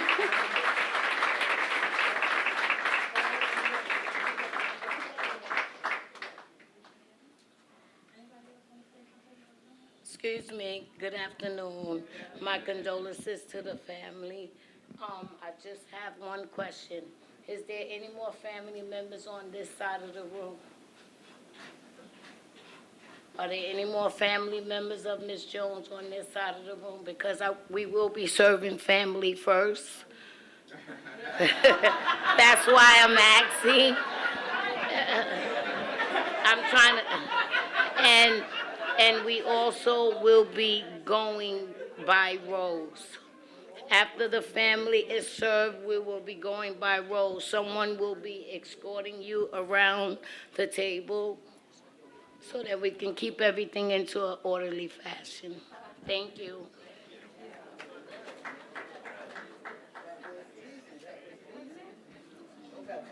Someone left their glasses? Are these Esmeralda's glasses? Oh. We'll have two more numbers from Tulani and Marcus.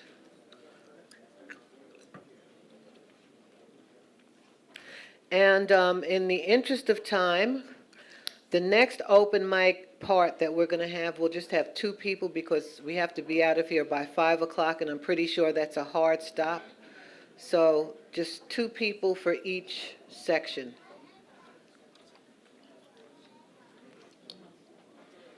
And here comes Miss Tulani.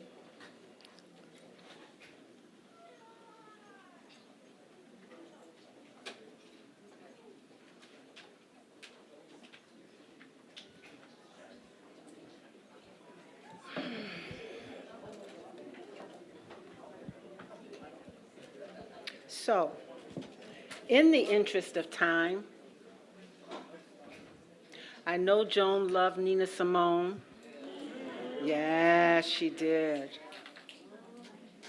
And we're going to do just a little bit of I Wish I Knew How.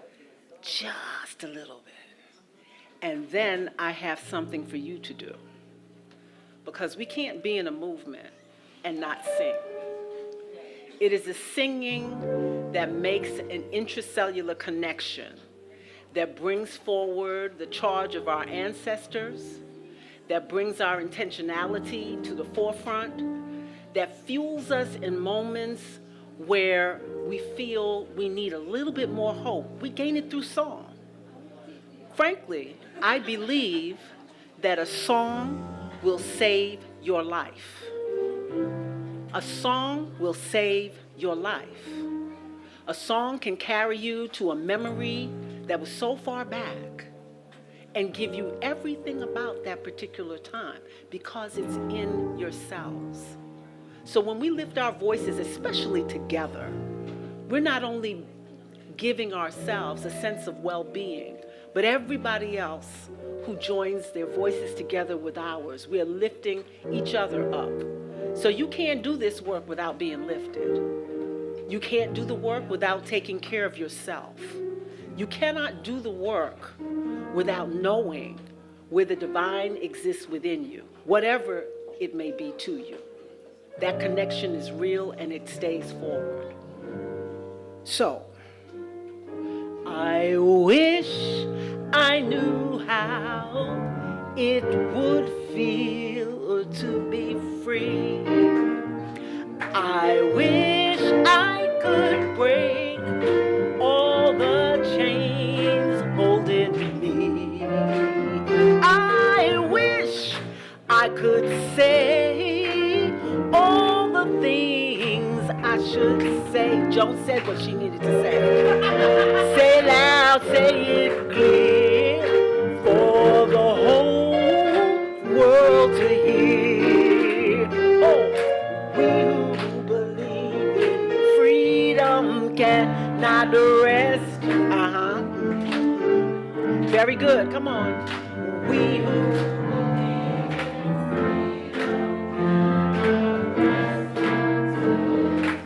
That's good, but you can do better. We who believe in. That's good. And if somebody next to you doesn't know the song, turn and sing with them. Even freedom cannot rest until it's won. I say won. Until the killing of black women and men, what black mother sons is as important as the killing of white men. Oh, white mother sons. We who believe in freedom cannot rest. No, no, no, no, no, no. We who believe in freedom cannot rest until it's won. Not needing to clutch for power, not needing but light just to shine on me. These are Ella Baker's words. Reckoning to be one in the number as we stand against tyranny. To me, young people come first. They have the courage where we fail. And if I can just shed some light as they carry us through the gale, oh, we who believe in freedom cannot rest. Don't you get weary, oh, we who believe in freedom cannot rest until it's won. Woman who speaks in a voice, and I will be heard. Sometimes I can be quite difficult because I'm bow to no man's word. Oh, we who believe in freedom cannot rest. Oh, oh, no, no, no, no. We who believe in freedom cannot rest until it's won. Don't believe this. We who believe in freedom cannot rest. No, don't you get weary, just sing. We who believe in freedom.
folks, we're going to take, let's just clap.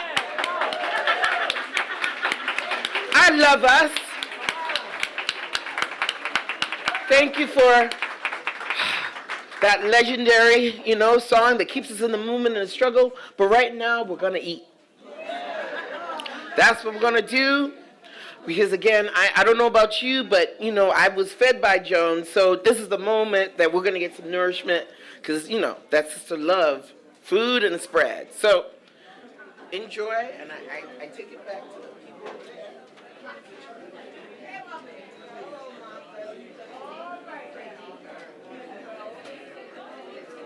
Listen, and I also want to talk about a friend who I miss more and more every day. It seems that she comes alive more and more every day, for there are all kinds of things written about her. Each day more and more. And I'm talking about the young man friend.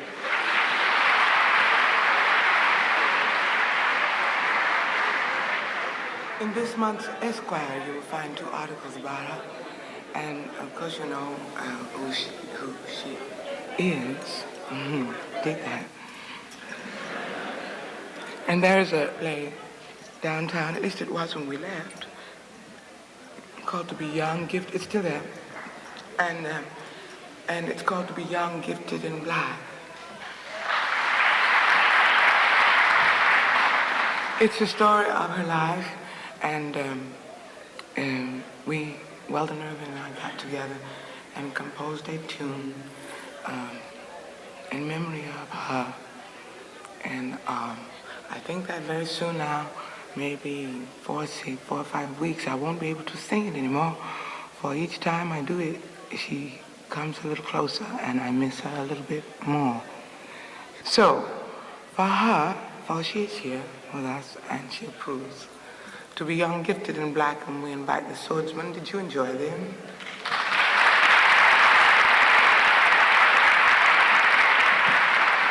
To come back on stage and help all that they can get. So, there's a million boys and girls who are young, and that's a fact.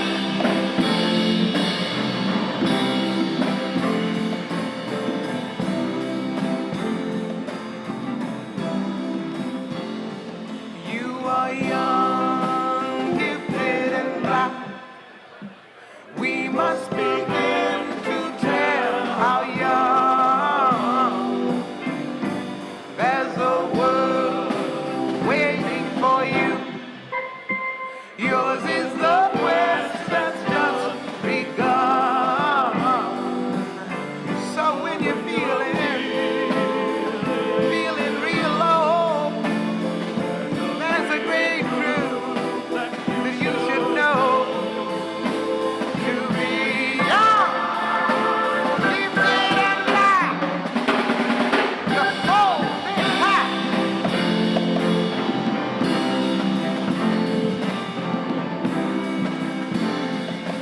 Hey, baby, now, now, now, now. Yeah, now, west wind, with your wisdom, gather all the young for me. Black cloud hanging over, nest your bosom, strong and free. Make us free from exploitation and strife, 'cause nothing is more precious in life. West wind, with your splendor, take my people by the hand. Spread your glory, sunshine.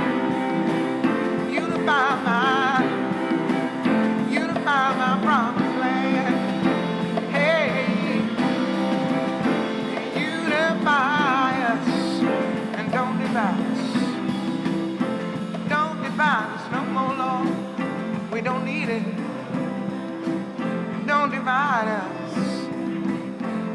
unify us, unify us, unify us, and don't divide us. Let us get it together, Lord. Let us not fight over trivials. Let us learn how to love ourselves first. Unify us. Hear me whispering. Hear me, man. Hear me slowly. Hear me, mama. Hear me, daddy. Hear me, everybody. Oh, yeah. Calling on Lorraine. Hear me. Langston, hear me. And help me. Oh.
Mitchell never lies. I could turn back hands to time, make you fall in love with me again. So would you give me another chance to love you the right way again? Here you go again. Joni Mitchell never lies. One,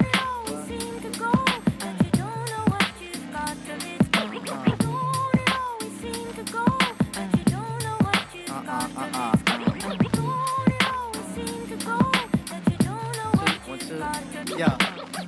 Let me just fuck with it for a minute. What? Now you realizing when them nights go long, right? It ain't for me to say when you know that I'm gone, right? You act all wild when I tell you to settle. I was working around the clock, but your girls on the metal. Talk about I heard he's friends with the chick on the beach. That was out for the tie, but my love you impeach. Now you looking at the walls, head in hand, cold Jonesing. Bringing my house, hanging up and imposing. Now why you wanna go and do that, love, huh? Now why you wanna go and do that, huh? Now why you wanna go and do that, love, huh? Now why you wanna go and do that, huh? Now why you wanna go and do that, love, huh? Now why you wanna go and do that, huh? Now why you wanna go and do that, love, huh? Now why you wanna go and do that, and do that, and do that? Yeah, yeah. Never ever realize, right?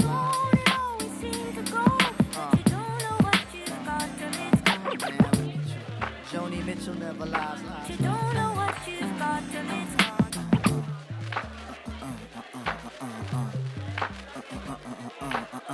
Yo, do you feel that?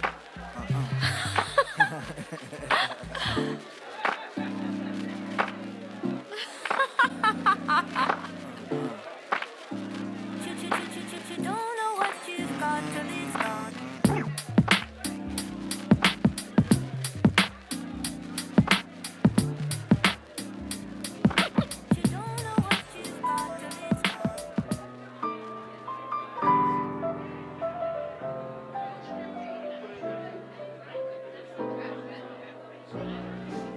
Once I built a railroad, made it run, made it race against time. Once I built a railroad, now it's done. Brother, can you spare a dime? Once I built a tower to the sun, brick and rivet and lime.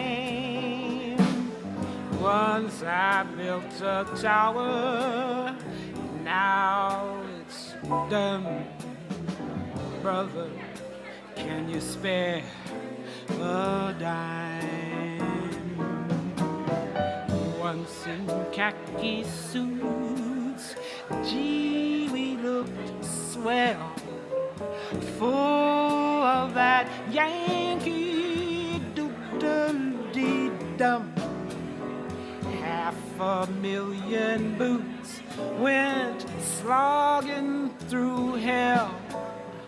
I was the kid with the drum.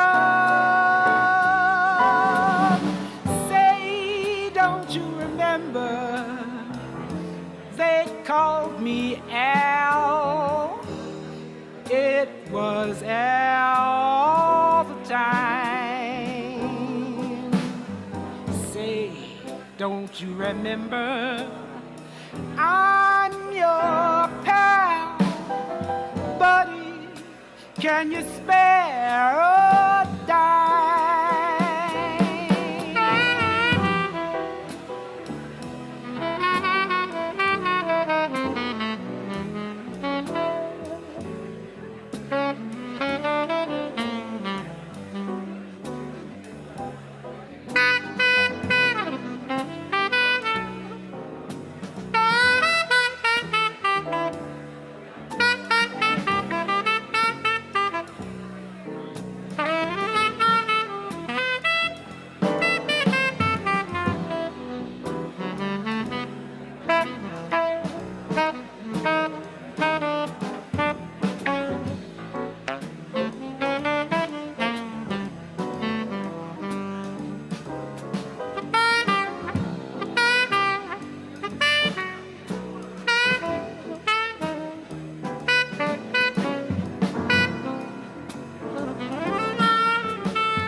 Jackie Sue's. Gee, we look swell, full of that Yankee doodle-dee-dum. 500,000 boots went slogging through hell. I was the kid with the drum. Say, don't you remember? They called me Al. It was Al all the time. Say, don't you remember? I'm your pal, brother. Can you spare a dime,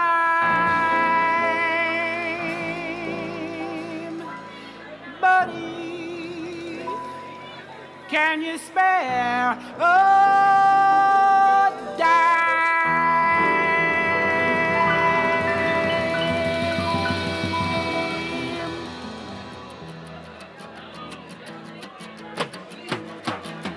Help me, I think I'm falling in love again. When I get that crazy feeling, I know I'm in trouble again. I'm in trouble, 'cause you're a rambler and a gambler and a sweet-talking ladies' man. And you love your loving, not like you love your freedom.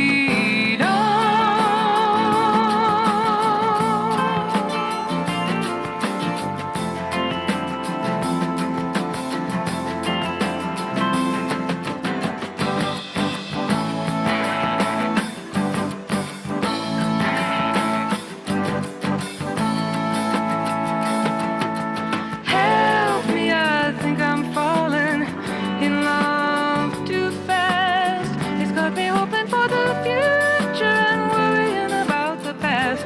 'Cause I've seen some hot, hot places come down to smoke and ash. We love our loving, not like we love our freedom.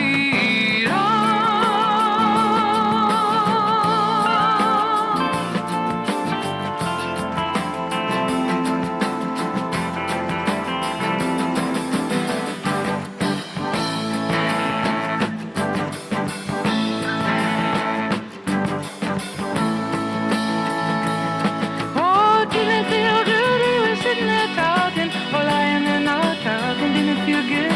You danced with a lady with a hole in her stocking. Didn't it feel good? Didn't it feel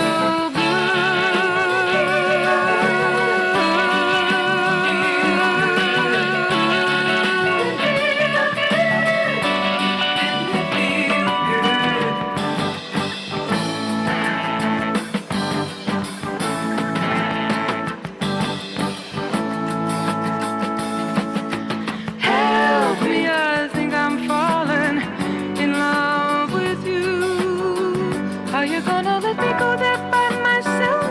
That's such a lonely thing to do. Both of us flirting around, flirting and flirting, hurting too. We love our loving,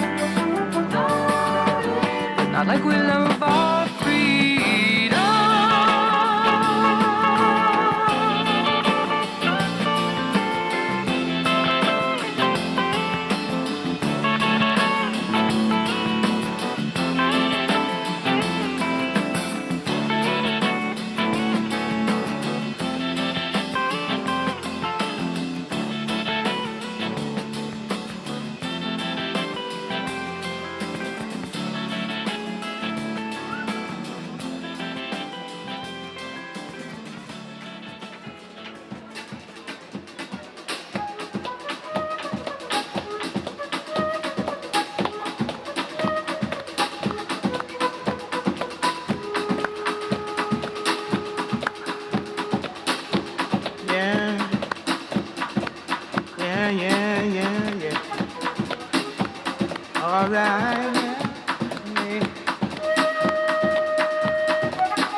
coffee, she drink tea, and then go home.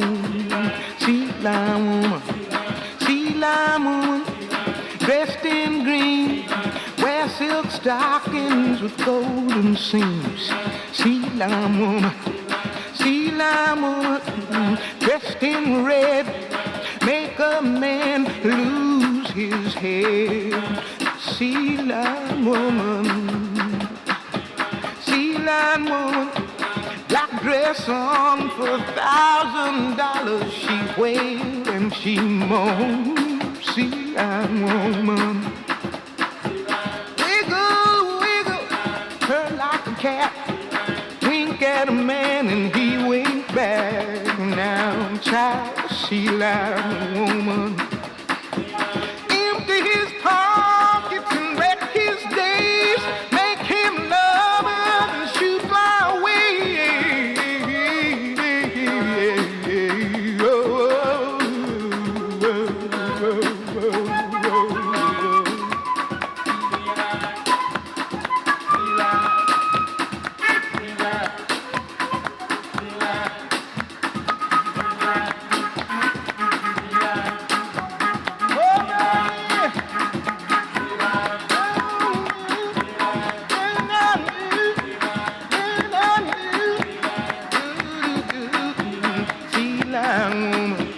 Take it on out now, empty his pockets, and she wreck his days, and she make him love her, then she shoot fly away. She got a black dress on for $1,000. She waits.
like a dove fly high. Hold on to love, let its light be your guide. My people, say it, say it, say it.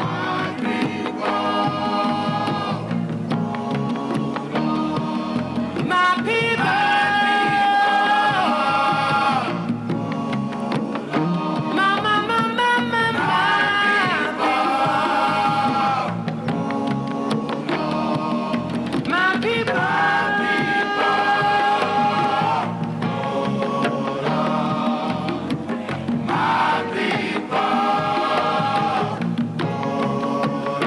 let us all stand together. My people.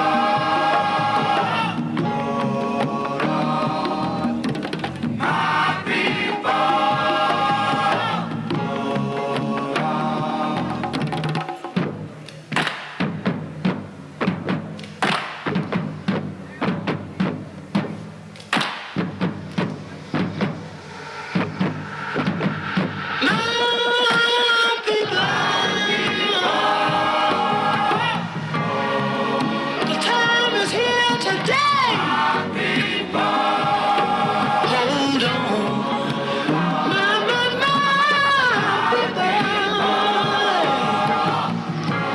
Hold on to love. Make it stay.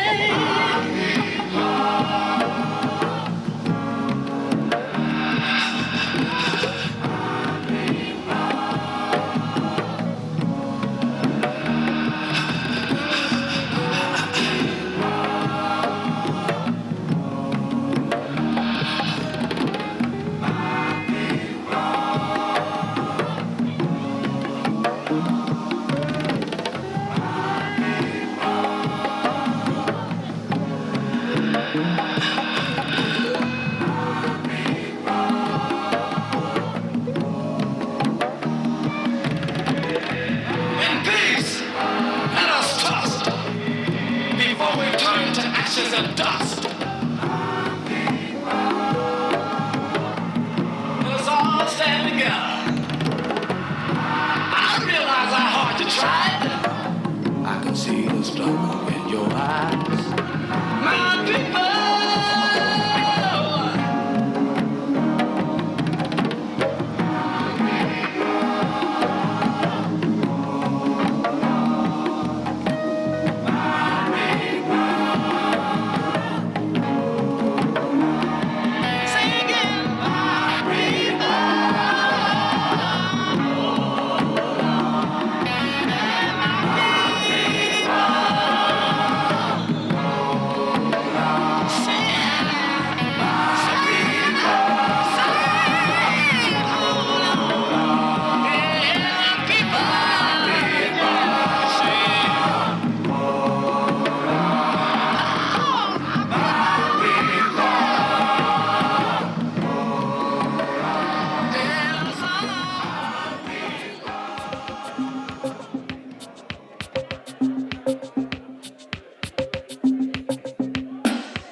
France, a skinny man died of a big disease with a little name. By chance his girlfriend came across a needle and soon she did the same. At home there were 17-year-old boys and their idea of fun is being in a gang called the Disciples, high on crack, toting a machine gun.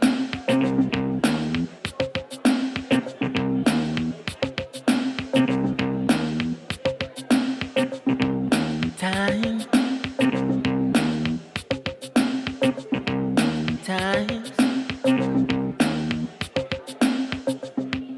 Hurricane Annie ripped the ceiling off a church and killed everyone inside.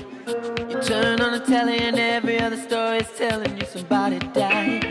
My sister killed her baby cause she couldn't afford to feed it, and it was sending people to the moon. In September my cousin tried reefer for the very first time. Now he's doing horse. It's June.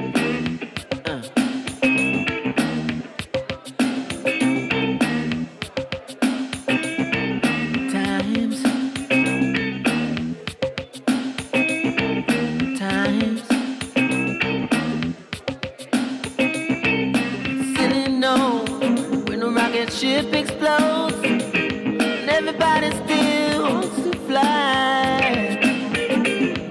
But some say man ain't happy unless man truly dies. Oh, why time.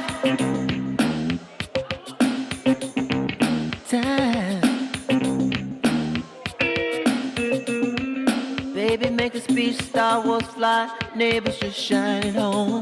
But if a night falls and a bomb falls, will everybody see the dawn? Time. Time.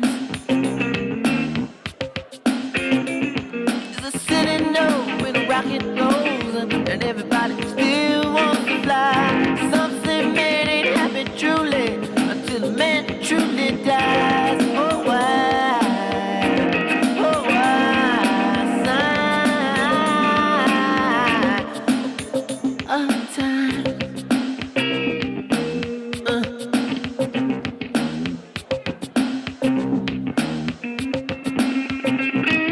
Time. Time. Silent time, mess with your mind. Hurry before it's too late. Let's fall in love, get married, have a baby. We'll call him Nate if it's a boy.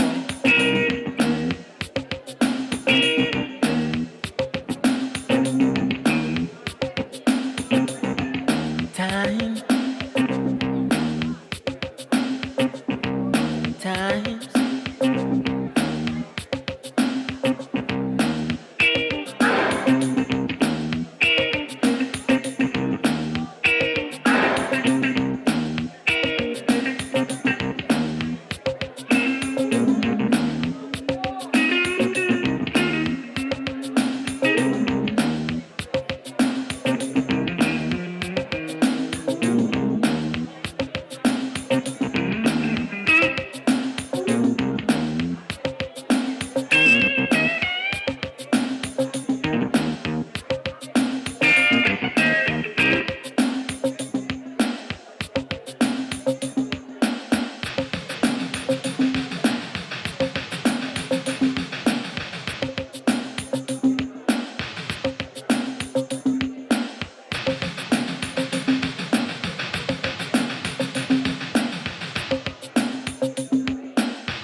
We who believe in freedom cannot rest until it comes. We who believe in freedom cannot rest. We who believe in freedom cannot rest until it comes. Until the killing of black men, black mother sons, is as important as the killing of white men, white mother sons. We who believe in freedom cannot rest. We who believe in freedom cannot rest.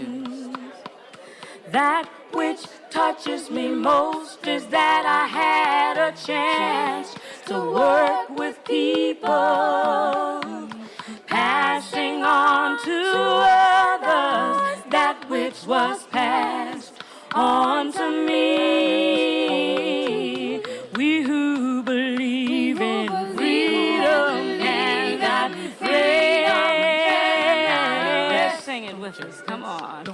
We who believe in freedom cannot rest until it comes. To me, young people come comfort. They have the courage where we fail. And if I can but shed some light as they carry us through the gate, we who believe in freedom cannot rest. We who believe in freedom cannot rest until it comes. The older I get, the better I know that the secret of my going on is when the reins are in the hands of the young who dare to run against the storm. We who believe in freedom cannot rest. We who believe in freedom cannot rest until it comes. Not needing to clutch for power, not needing the light just to shine on me. I need to be one in the number as we stand against tyranny. We who believe in freedom cannot rest. We who believe in freedom cannot rest until they come.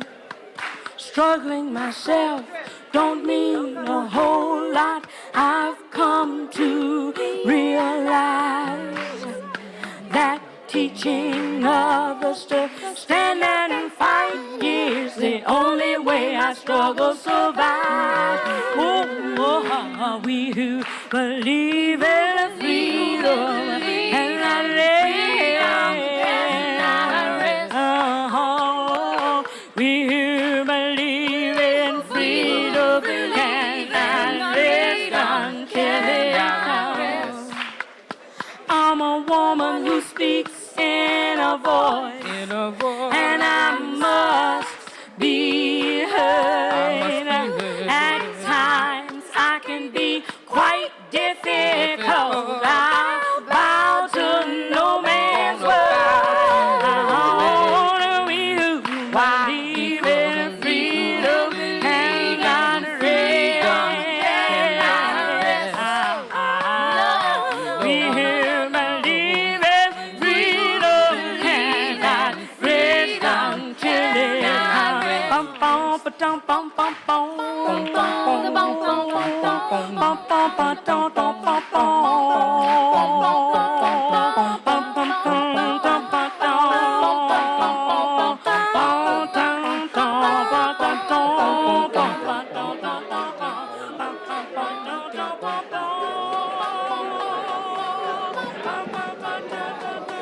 Good afternoon, everybody. Is everybody enjoying their food? Good. Now that everybody has eaten, you can come back and get what's left. We have to make sure everybody had eaten first, okay? All right. Now, this is the last call for food. We're starting the program in 10 minutes. We've got to be out of here at 5, so we're starting the program again in 10 minutes.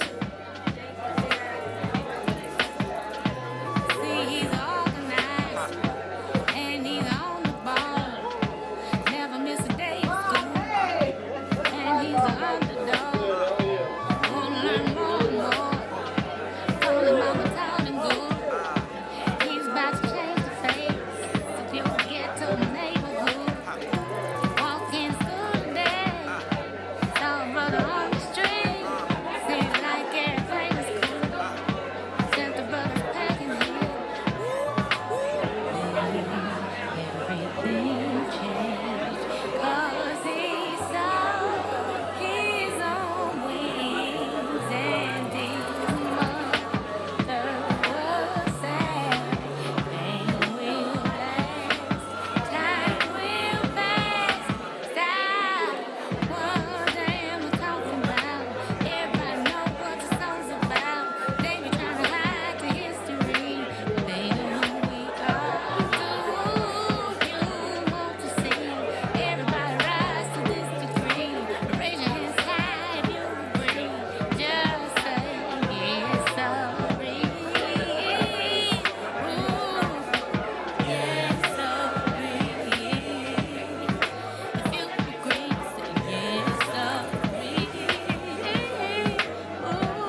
There's only one season lately.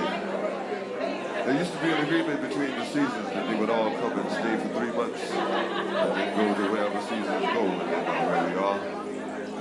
Lately there has been no Test. Okay. no fall. Hello, everyone. Can we start settling down and negotiating our food choices? Because we have to be out of here by 5 o'clock. And Ty Brown, where's Ty? Ty, if I can get you to come up and, do your vocal thing while we're winding down, because we have to be out by 5. No, 5 o'clock, and we have you and other stuff behind you. So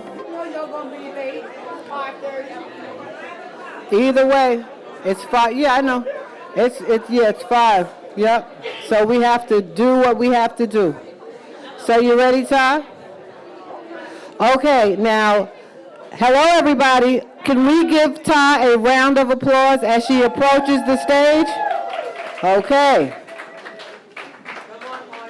Okay, so is this it? It don't seem right to me. I'm telling you.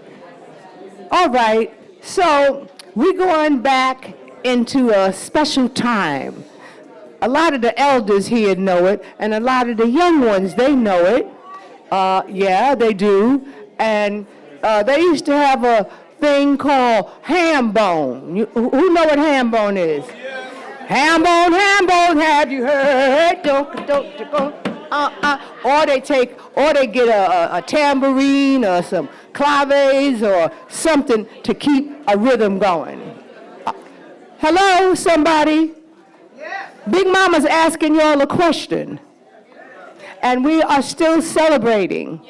And I have been requested to do this. A blues song. And the blues song, I gotta be correct.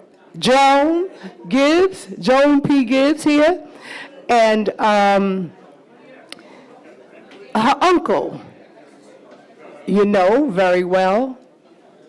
So, we are going to make music without any, we are it.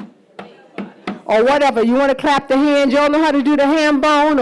Okay, so I'm going to do a song that was written by me and Uncle Lim Gibbs Jr. I know you heard of him, right? Okay, so now we wrote a song together, and it's a blues song. It's called Standing on the Sand Dunes. We used to go up in the go on the sand dunes and stuff like that, and that's how we wrote the song. Okay, 1, 2. It's like a ham bone thing. Oh, yeah, it's a blues song, but it's not crying and all of that stuff, Looking out over the ocean and watching the rising sun. Oh, Lord. Looking out over the ocean and watching the rising sun. I see stars in my baby's eyes. It really do hypnotize. Yeah. Love makes you wonder, what will tomorrow bring? Dee-dee-dee-dee-dee-dee-dee. Oh, love makes you wonder, what will tomorrow bring? Will you bring hemp and happiness down by this ocean side? Yeah. Now we're standing on the sand dune, baby. Me and you, come on. Hey now. Now we're standing on the sand dunes, baby. Me and you. Oh yeah. Thinking, baby, how I love you. Darling, indeed I do. You got eyes like an eagle that shine like like the morning stars. Did you hear that? Oh. Oh, shine like an eagle that shine like the stars. Oh, I love you, baby, yes, I love you, just the way you are. Standing on the sand dunes with Uncle Lim, and that was his name, Lim, Lim Gibbs Jr. And you know that Dr. Rosemary, right? Okay, now I was requested to sing a couple of Nina Simone songs. Now this is going to be a little challenge. Now hold on. Was that? Okay. She said it's only going to be one more song. We're going to have to go. Let's see if that's going to work. Yeah, they're already laughing already, right? We can't help that. All right. Oh, it's 4:25. Now, wait a minute. Which one am I going to do? Help me, help me, help me. Okay. I'm not going to sing no hand bone. I don't want to sing I Put a Hell on You.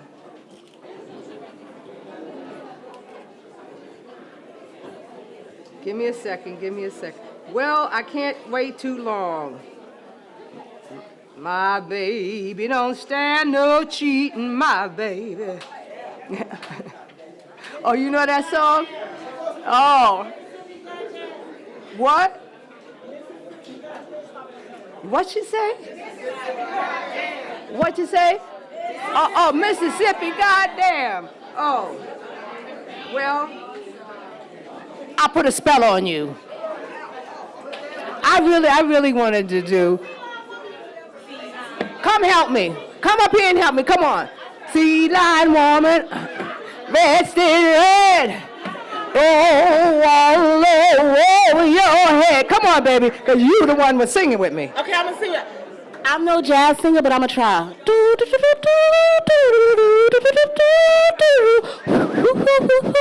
Sea lion woman, sea lion woman, sea lion, sea lion. She drink coffee, sea lion. She drink tea, sea lion. She drink sea lion. Sea lion. All I know is she wails and she moans, sea lion woman. Keep on, stop. I don't know, I can't sing. Sea lion woman, dressed in red. All that you wanna do is go to bed. Sea lion woman, come on and help us. Sea lion woman, oh! Can we have the real vocals in the back, everybody? Can we get the song? Can we get the chorus? I don't know it, but I'll let you finish. It's the same thing. Okay. I'll let you finish. See that woman dressed in red. Stand up. All you wanna do is go to bed. Sea lion woman, hey, sea lion woman. Now, hold on. We just gonna do, I put a spell on you because you're mine. You better stop the things you're doing. Oh, I ain't lying. No, I ain't lying. You know you had me running around. Oh, baby, baby, baby, till I put you down. I put a spell on you because you're mine. And you know something? She really did love. She really did love Nina Simone. That was one of her great, you know what it's all about. Oh, man, she is so wonderful. So I think we're going to have to put her together, and we're going to get ready to do whatever we got to do before 5. Ain't that right? You still chewing and swallowing? We have more videos to show. Okay, we're going to do more videos. Come on, here. I love you all, and thank you for loving the family. We are all one family. And I don't think because, we are one.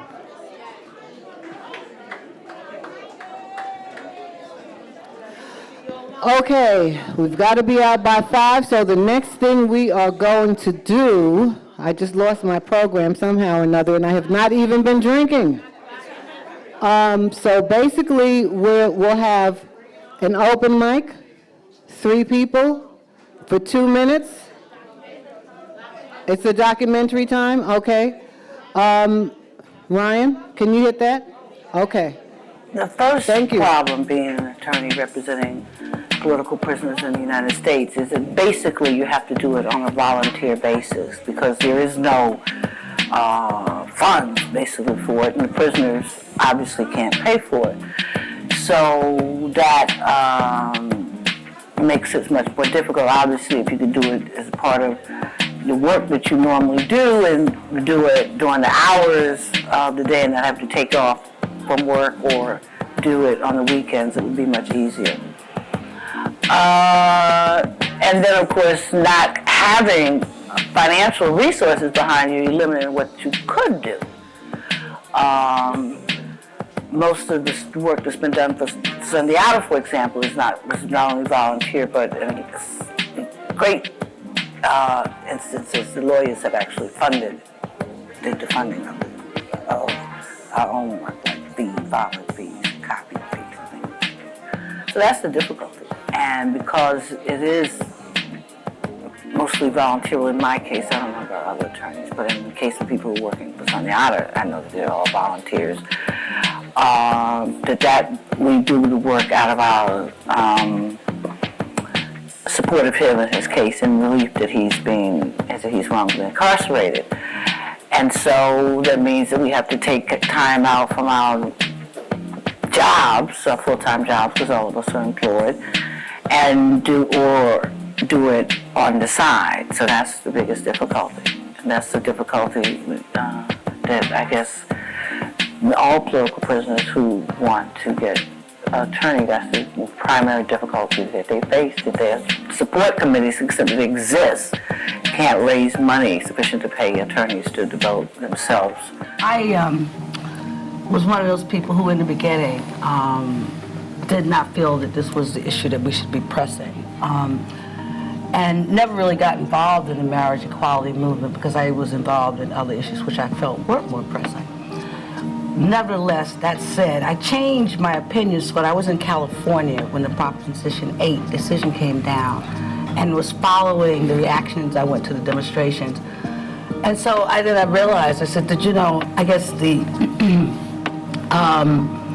just the lesbian in me said, well, the way they're attacking them, this is outrageous. How dare you attack somebody just for simply wanting to get married, So, congratulations. Well, thank you to all of us. Now, and how I felt about it, I wasn't surprised because, the Constitution litigation is the thing I focused on for all of my career. In light of loving and all those decisions, right. I wasn't surprised. I thought that, that you would win, but I thought it might be 6, though. Now you're getting greedy. No.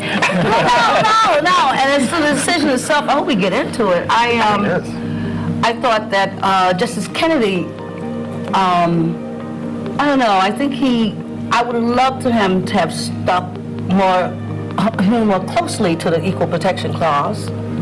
Because, then it would be like, after Brown versus Board of Education, the Supreme Court in a series of procuring decisions, like liquidated all of the Jim Crow laws. It took the movement to make it real, but they did. So that's what I was saying. Well, I think he gave us plenty to work with. I'm sure we'll talk about that. Very well.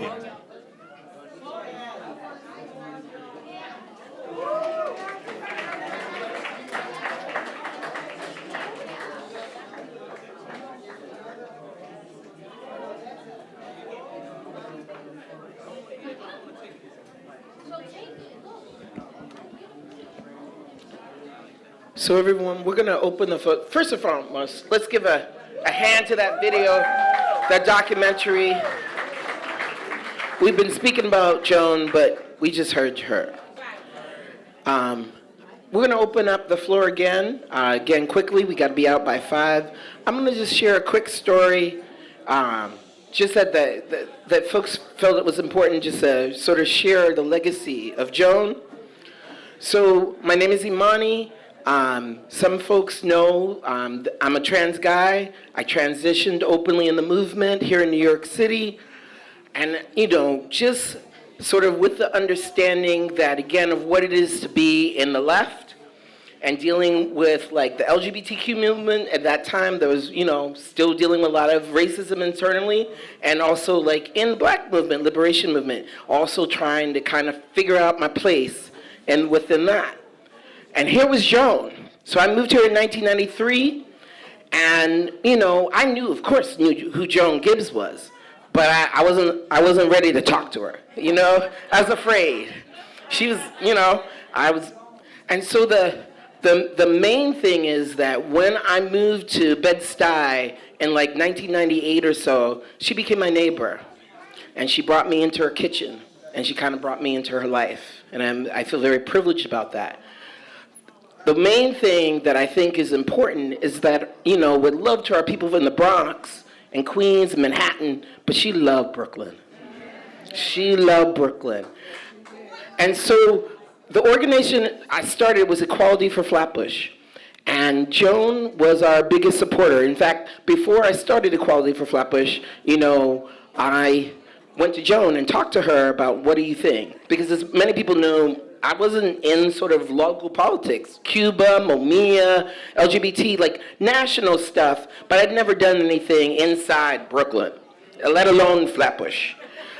So Joan was incredibly encouraging and loving, and she came to our very first demonstration we ever had. There was only 3 of us, but Joan met us, we marched all the way from Flatbush, all that long way from the library to Barclays Center, and Joan met us at Barclays Center. Again, there was only 3 of us, and like basically we took a picture of this flag that says honk if you're against gentrification, and there is Joan there, like our crowd, our peoples. And I just, again, back to folks talking about her showing up. I just want to that nothing can be said. Like, it doesn't even exist if we don't show up. It didn't happen if we don't show up.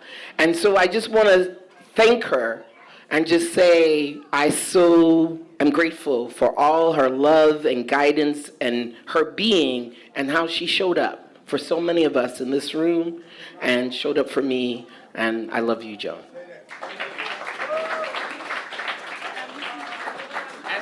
Is about to speak. I see another person. Blessed our beloved Joan, who will always be in our hearts. It's been wonderful to hear everyone's story. And we all hold a little piece of Joan.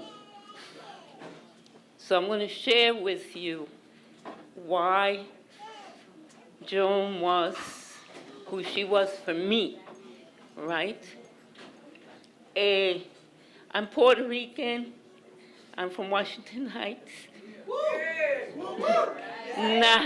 Not from Brooklyn. And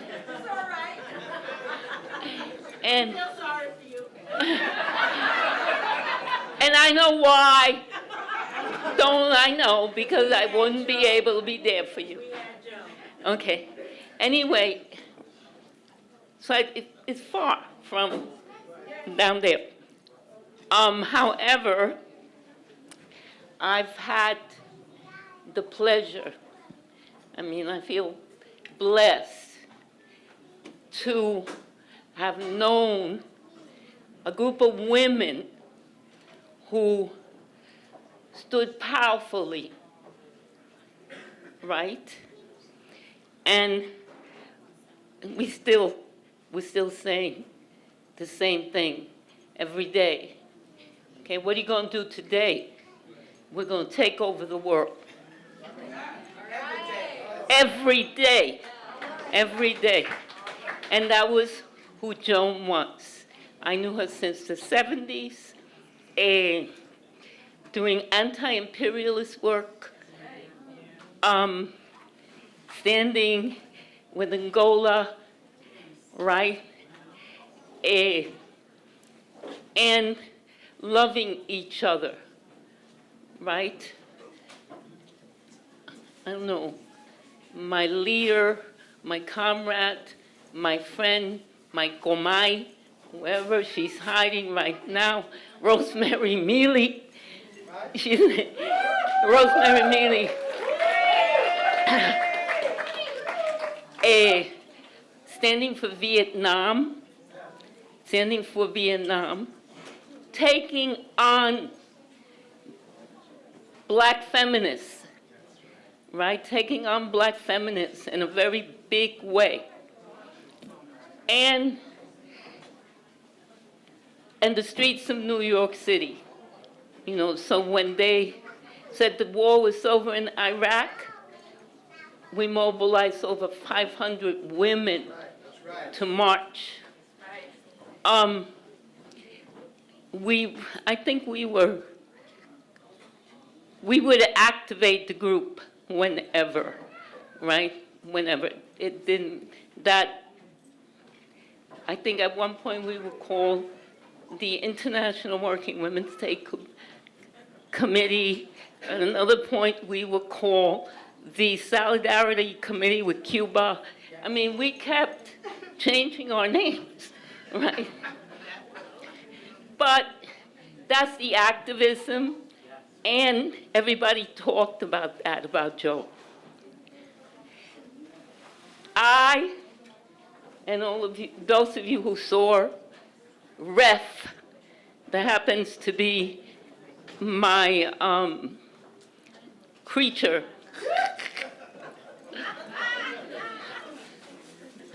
my beloved, right? And he was a teenager. And he was like every teenager that yes, let me finish fast. Thank you. That grows up in New York City, every teenager. And Joan was his lawyer, right? No matter if it was the most stupid thing, peeing in the train, having a fight, smoking a joint, every stupid reason that teenagers get busted. Joan was there, and I wanted to kill him. And Joan said to me, he has a good foundation, right? Like all her children, right? Good foundation. Just give him the time, it's gonna kick in, right? And that's her gift to me, to develop the patience and the love that I needed to maintain my family. And the last thing, and really the last thing, is when I was in crisis, serious crisis, my whole structure in life fell apart. Joan was there for me. And I said, I need a job. I haven't had a full-time job in years because, you know, of the political prisoner work, right? And I needed a job. And Joan spoke to Janet Cyril, and Janet got me a job in Queens.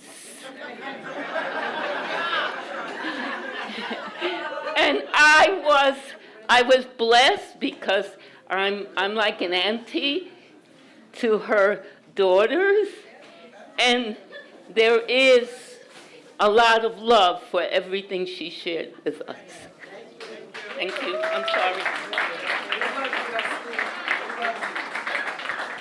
Next is Connie. I'm just going to say Connie from Crown Heights.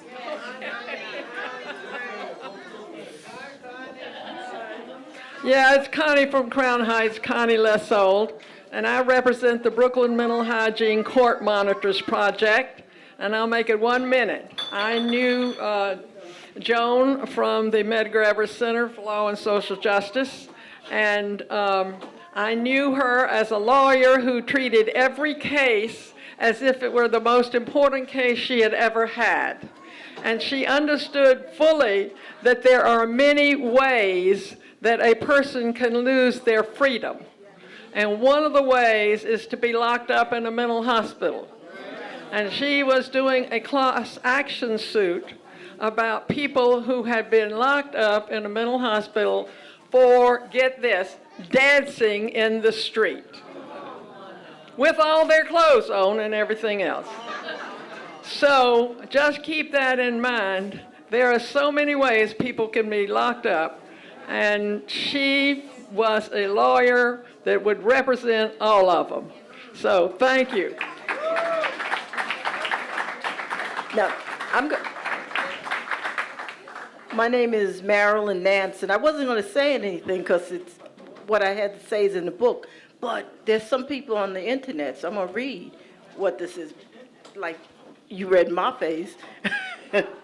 Joan and I arrived at the Bronx High School of Science in 1968, the year of the 3-month-long New York City teachers' strike. We were politicized by the events surrounding science's free school, the students' rights movement, the anti-war movement, Black Power movement, women's movement, and gay rights movement. We were definitely going to make the revolution.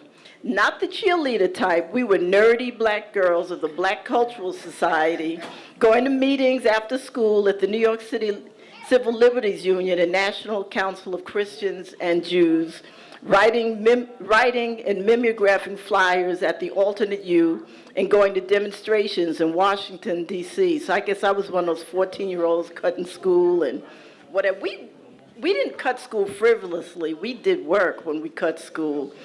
We were New York City kids eating buttered rolls, grapefruit, and yogurt.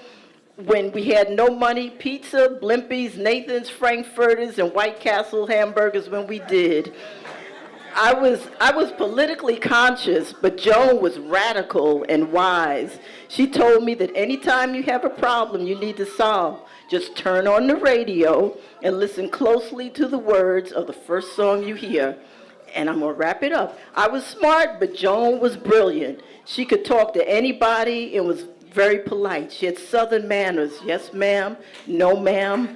And I learned from that. I was blackety black, but Joan embraced all people.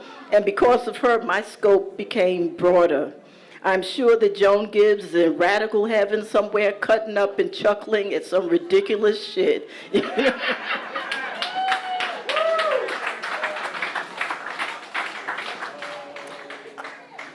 My mother, Audrey Proctor Sr., was Joan's legal secretary at the Center for Constitutional Rights. And my mother was friends with her before I became friends with her. With my mother being hospitalized and eventually dying, Joan helped me with all of that I had to do in terms of that. When I moved to California and I moved back to New York, we would go see movies like Set It Off. We saw one movie she was really excited about called Driving Miss Daisy, and got mad because it was about driving Miss Daisy. And then, we would talk about our children, her godchildren, and I would talk about my badass little girl and this and that and the other, and she always had nice advice for me. When I started to work on my book, she would meet me at the Schomburg Center and help me with the research. I was sitting up there waiting for her when she was downstairs in the research, and we didn't know we had missed each other. We went to see, I can't see that, darling. All right. We went to see Tina the musical together, Ain't Too Proud together, and we just had a wonderful friendship. We spoke at least once a month or once every twice a month. And so it was really upsetting for me, this past year when I tried to call her where she just, was not. And then to find that, this happened. But we loved her very much. She was a deep, deep, deep friend of ours.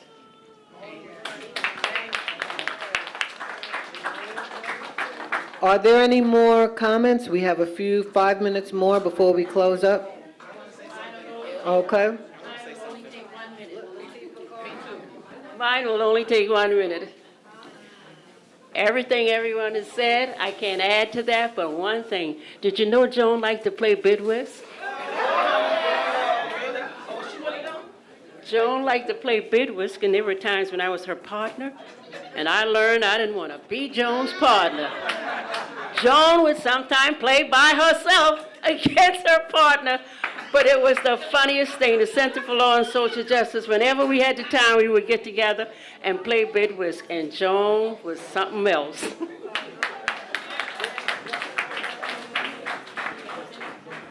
Good afternoon. This is going to be quick. I'm here because of Joan. I am currently the co-chair of the board for the Center for Constitutional Rights. And for those who know CCR, that's saying something, right? But I wouldn't have known about CCR if I hadn't known Joan back doing anti-apartheid work and doing student and youth organizing in New York. But always the source of sage advice, someone to model in terms of how you want to be a lawyer. And I could not let this occasion pass without, on behalf of the Center for Constitutional Rights, the Executive Director Vince Warren, coming to say publicly, we owe so much to Joan. And we continue to do the work in her spirit with the hopes that we can be half as good as she was.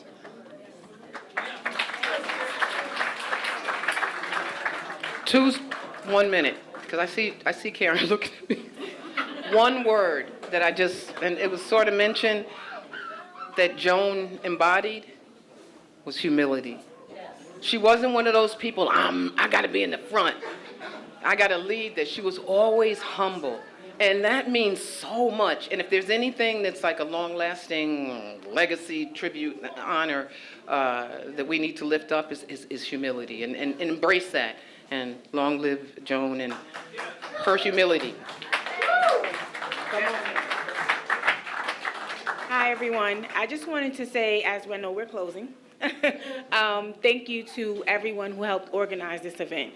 From the family, from the friends, from all of the volunteers, for everything. We truly appreciate you coming out and supporting DT Joan the way that we know she's touched everyone's lives. And I really want to thank the committee, Dr. Rosemary, Sam, Esmeralda, Mafe, Ide, Madama, Mama. I just want to thank everyone. You guys have done an amazing job. To all the performers, it has just been, Karen, thank you as well. Sorry. And if I forgot anybody, I do. Imani, yes, absolutely. You've done a fantastic job emceeing. Please, don't stop. And I just want to remind everyone, just give people their flowers while they're here. Please. Please. So thank you again to the committee. I 100% thank you so much and appreciate everything you guys have done. And if I forgot anybody, I'm so sorry.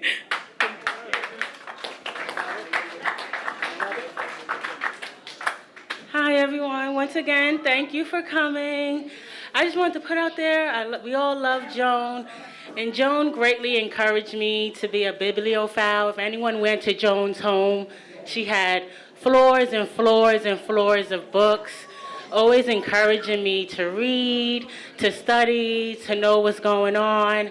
And I wanted to tell you guys, if anyone knows of scholarships, anything, put a committee together. I and a group of people, we're ready to take on the mantle to fight for freedom for people of color. So if anyone wants to help this next generation of young, fresh, ambitious lawyers coming forward, please get together, let's mingle, let's network so we can get the ball rolling, because we need a fresh new group of young people to come forward and fight for rights that they're trying to take from us. Oh, and I want to say this. Joan, I have to remember to say Joan, ain't that right, Doctor?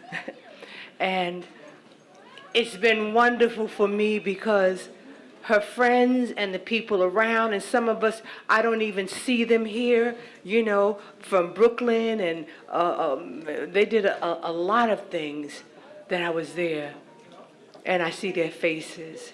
And these are people who love Joan. You know, we call her Phyllis too. And that, to me, is very, very important, and they are still here. And most of all, those babies and the children. And that's a big, big blessing for me, for real. And so I want to thank each and every one of you, because y'all did so, so much. You don't even know. And it means a lot to me, too, because I was like a stranger around here. All right, many blessings. Thank you. Thank you. I'm sorry. It occurred to me that I had just had an experience, and I was talking to Judge Lewis about it. And as I saw Joan's documentary, and I'm really glad that, but I'll just tell this little brief story, and I just said to Judge Lewis, Joan was in my office, and she said to me, you know, she came to do some business. I'm sorry, I'm Jackie McMickens. But anyway, in the beginning of my career, Joan was just there for me. She never once wasn't able to answer a question, and she was never too busy for me. I started law school late, and Joan knew it, and she reached out and she supported me. But recently she came to the office and she said to me, I'm looking for a good meal, and do you know a restaurant? And I said, well, I gave her a few. And she looked at me and she said, what you doing? You know, so Joan-like. And I said, does it look like I can go to lunch? And so I didn't go to lunch with her.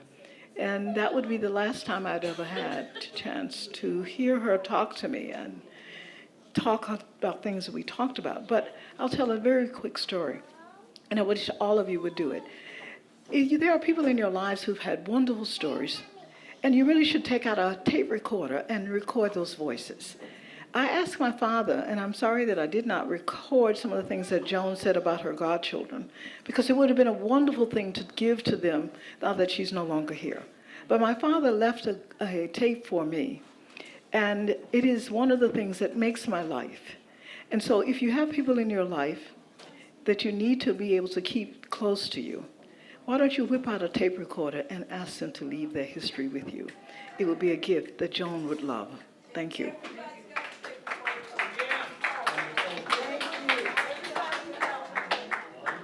Thank you, sister. Who else? Who else? Any others?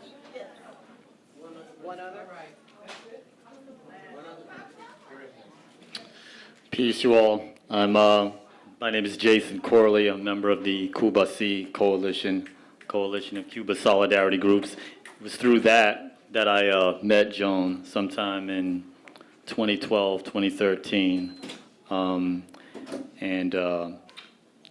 glad to that the family was here, and today alone I learned a lot about her that I didn't necessarily know already. Earlier, Gail had mentioned her humility. That was actually the thing that always stuck out with me personally about her. Her academic adeptship, her dedication to political work, all in the context of her being humble and being willing to give advice. Two pieces of advice she gave me personally was, one, become a teacher, which I did, and two, get hip surgery, which I did, and I can now run again. Anyway, thank you, Joan, and may those positive things that defined her life, particularly her humility and her steadfastness to a cause, be part of ours, always. Peace.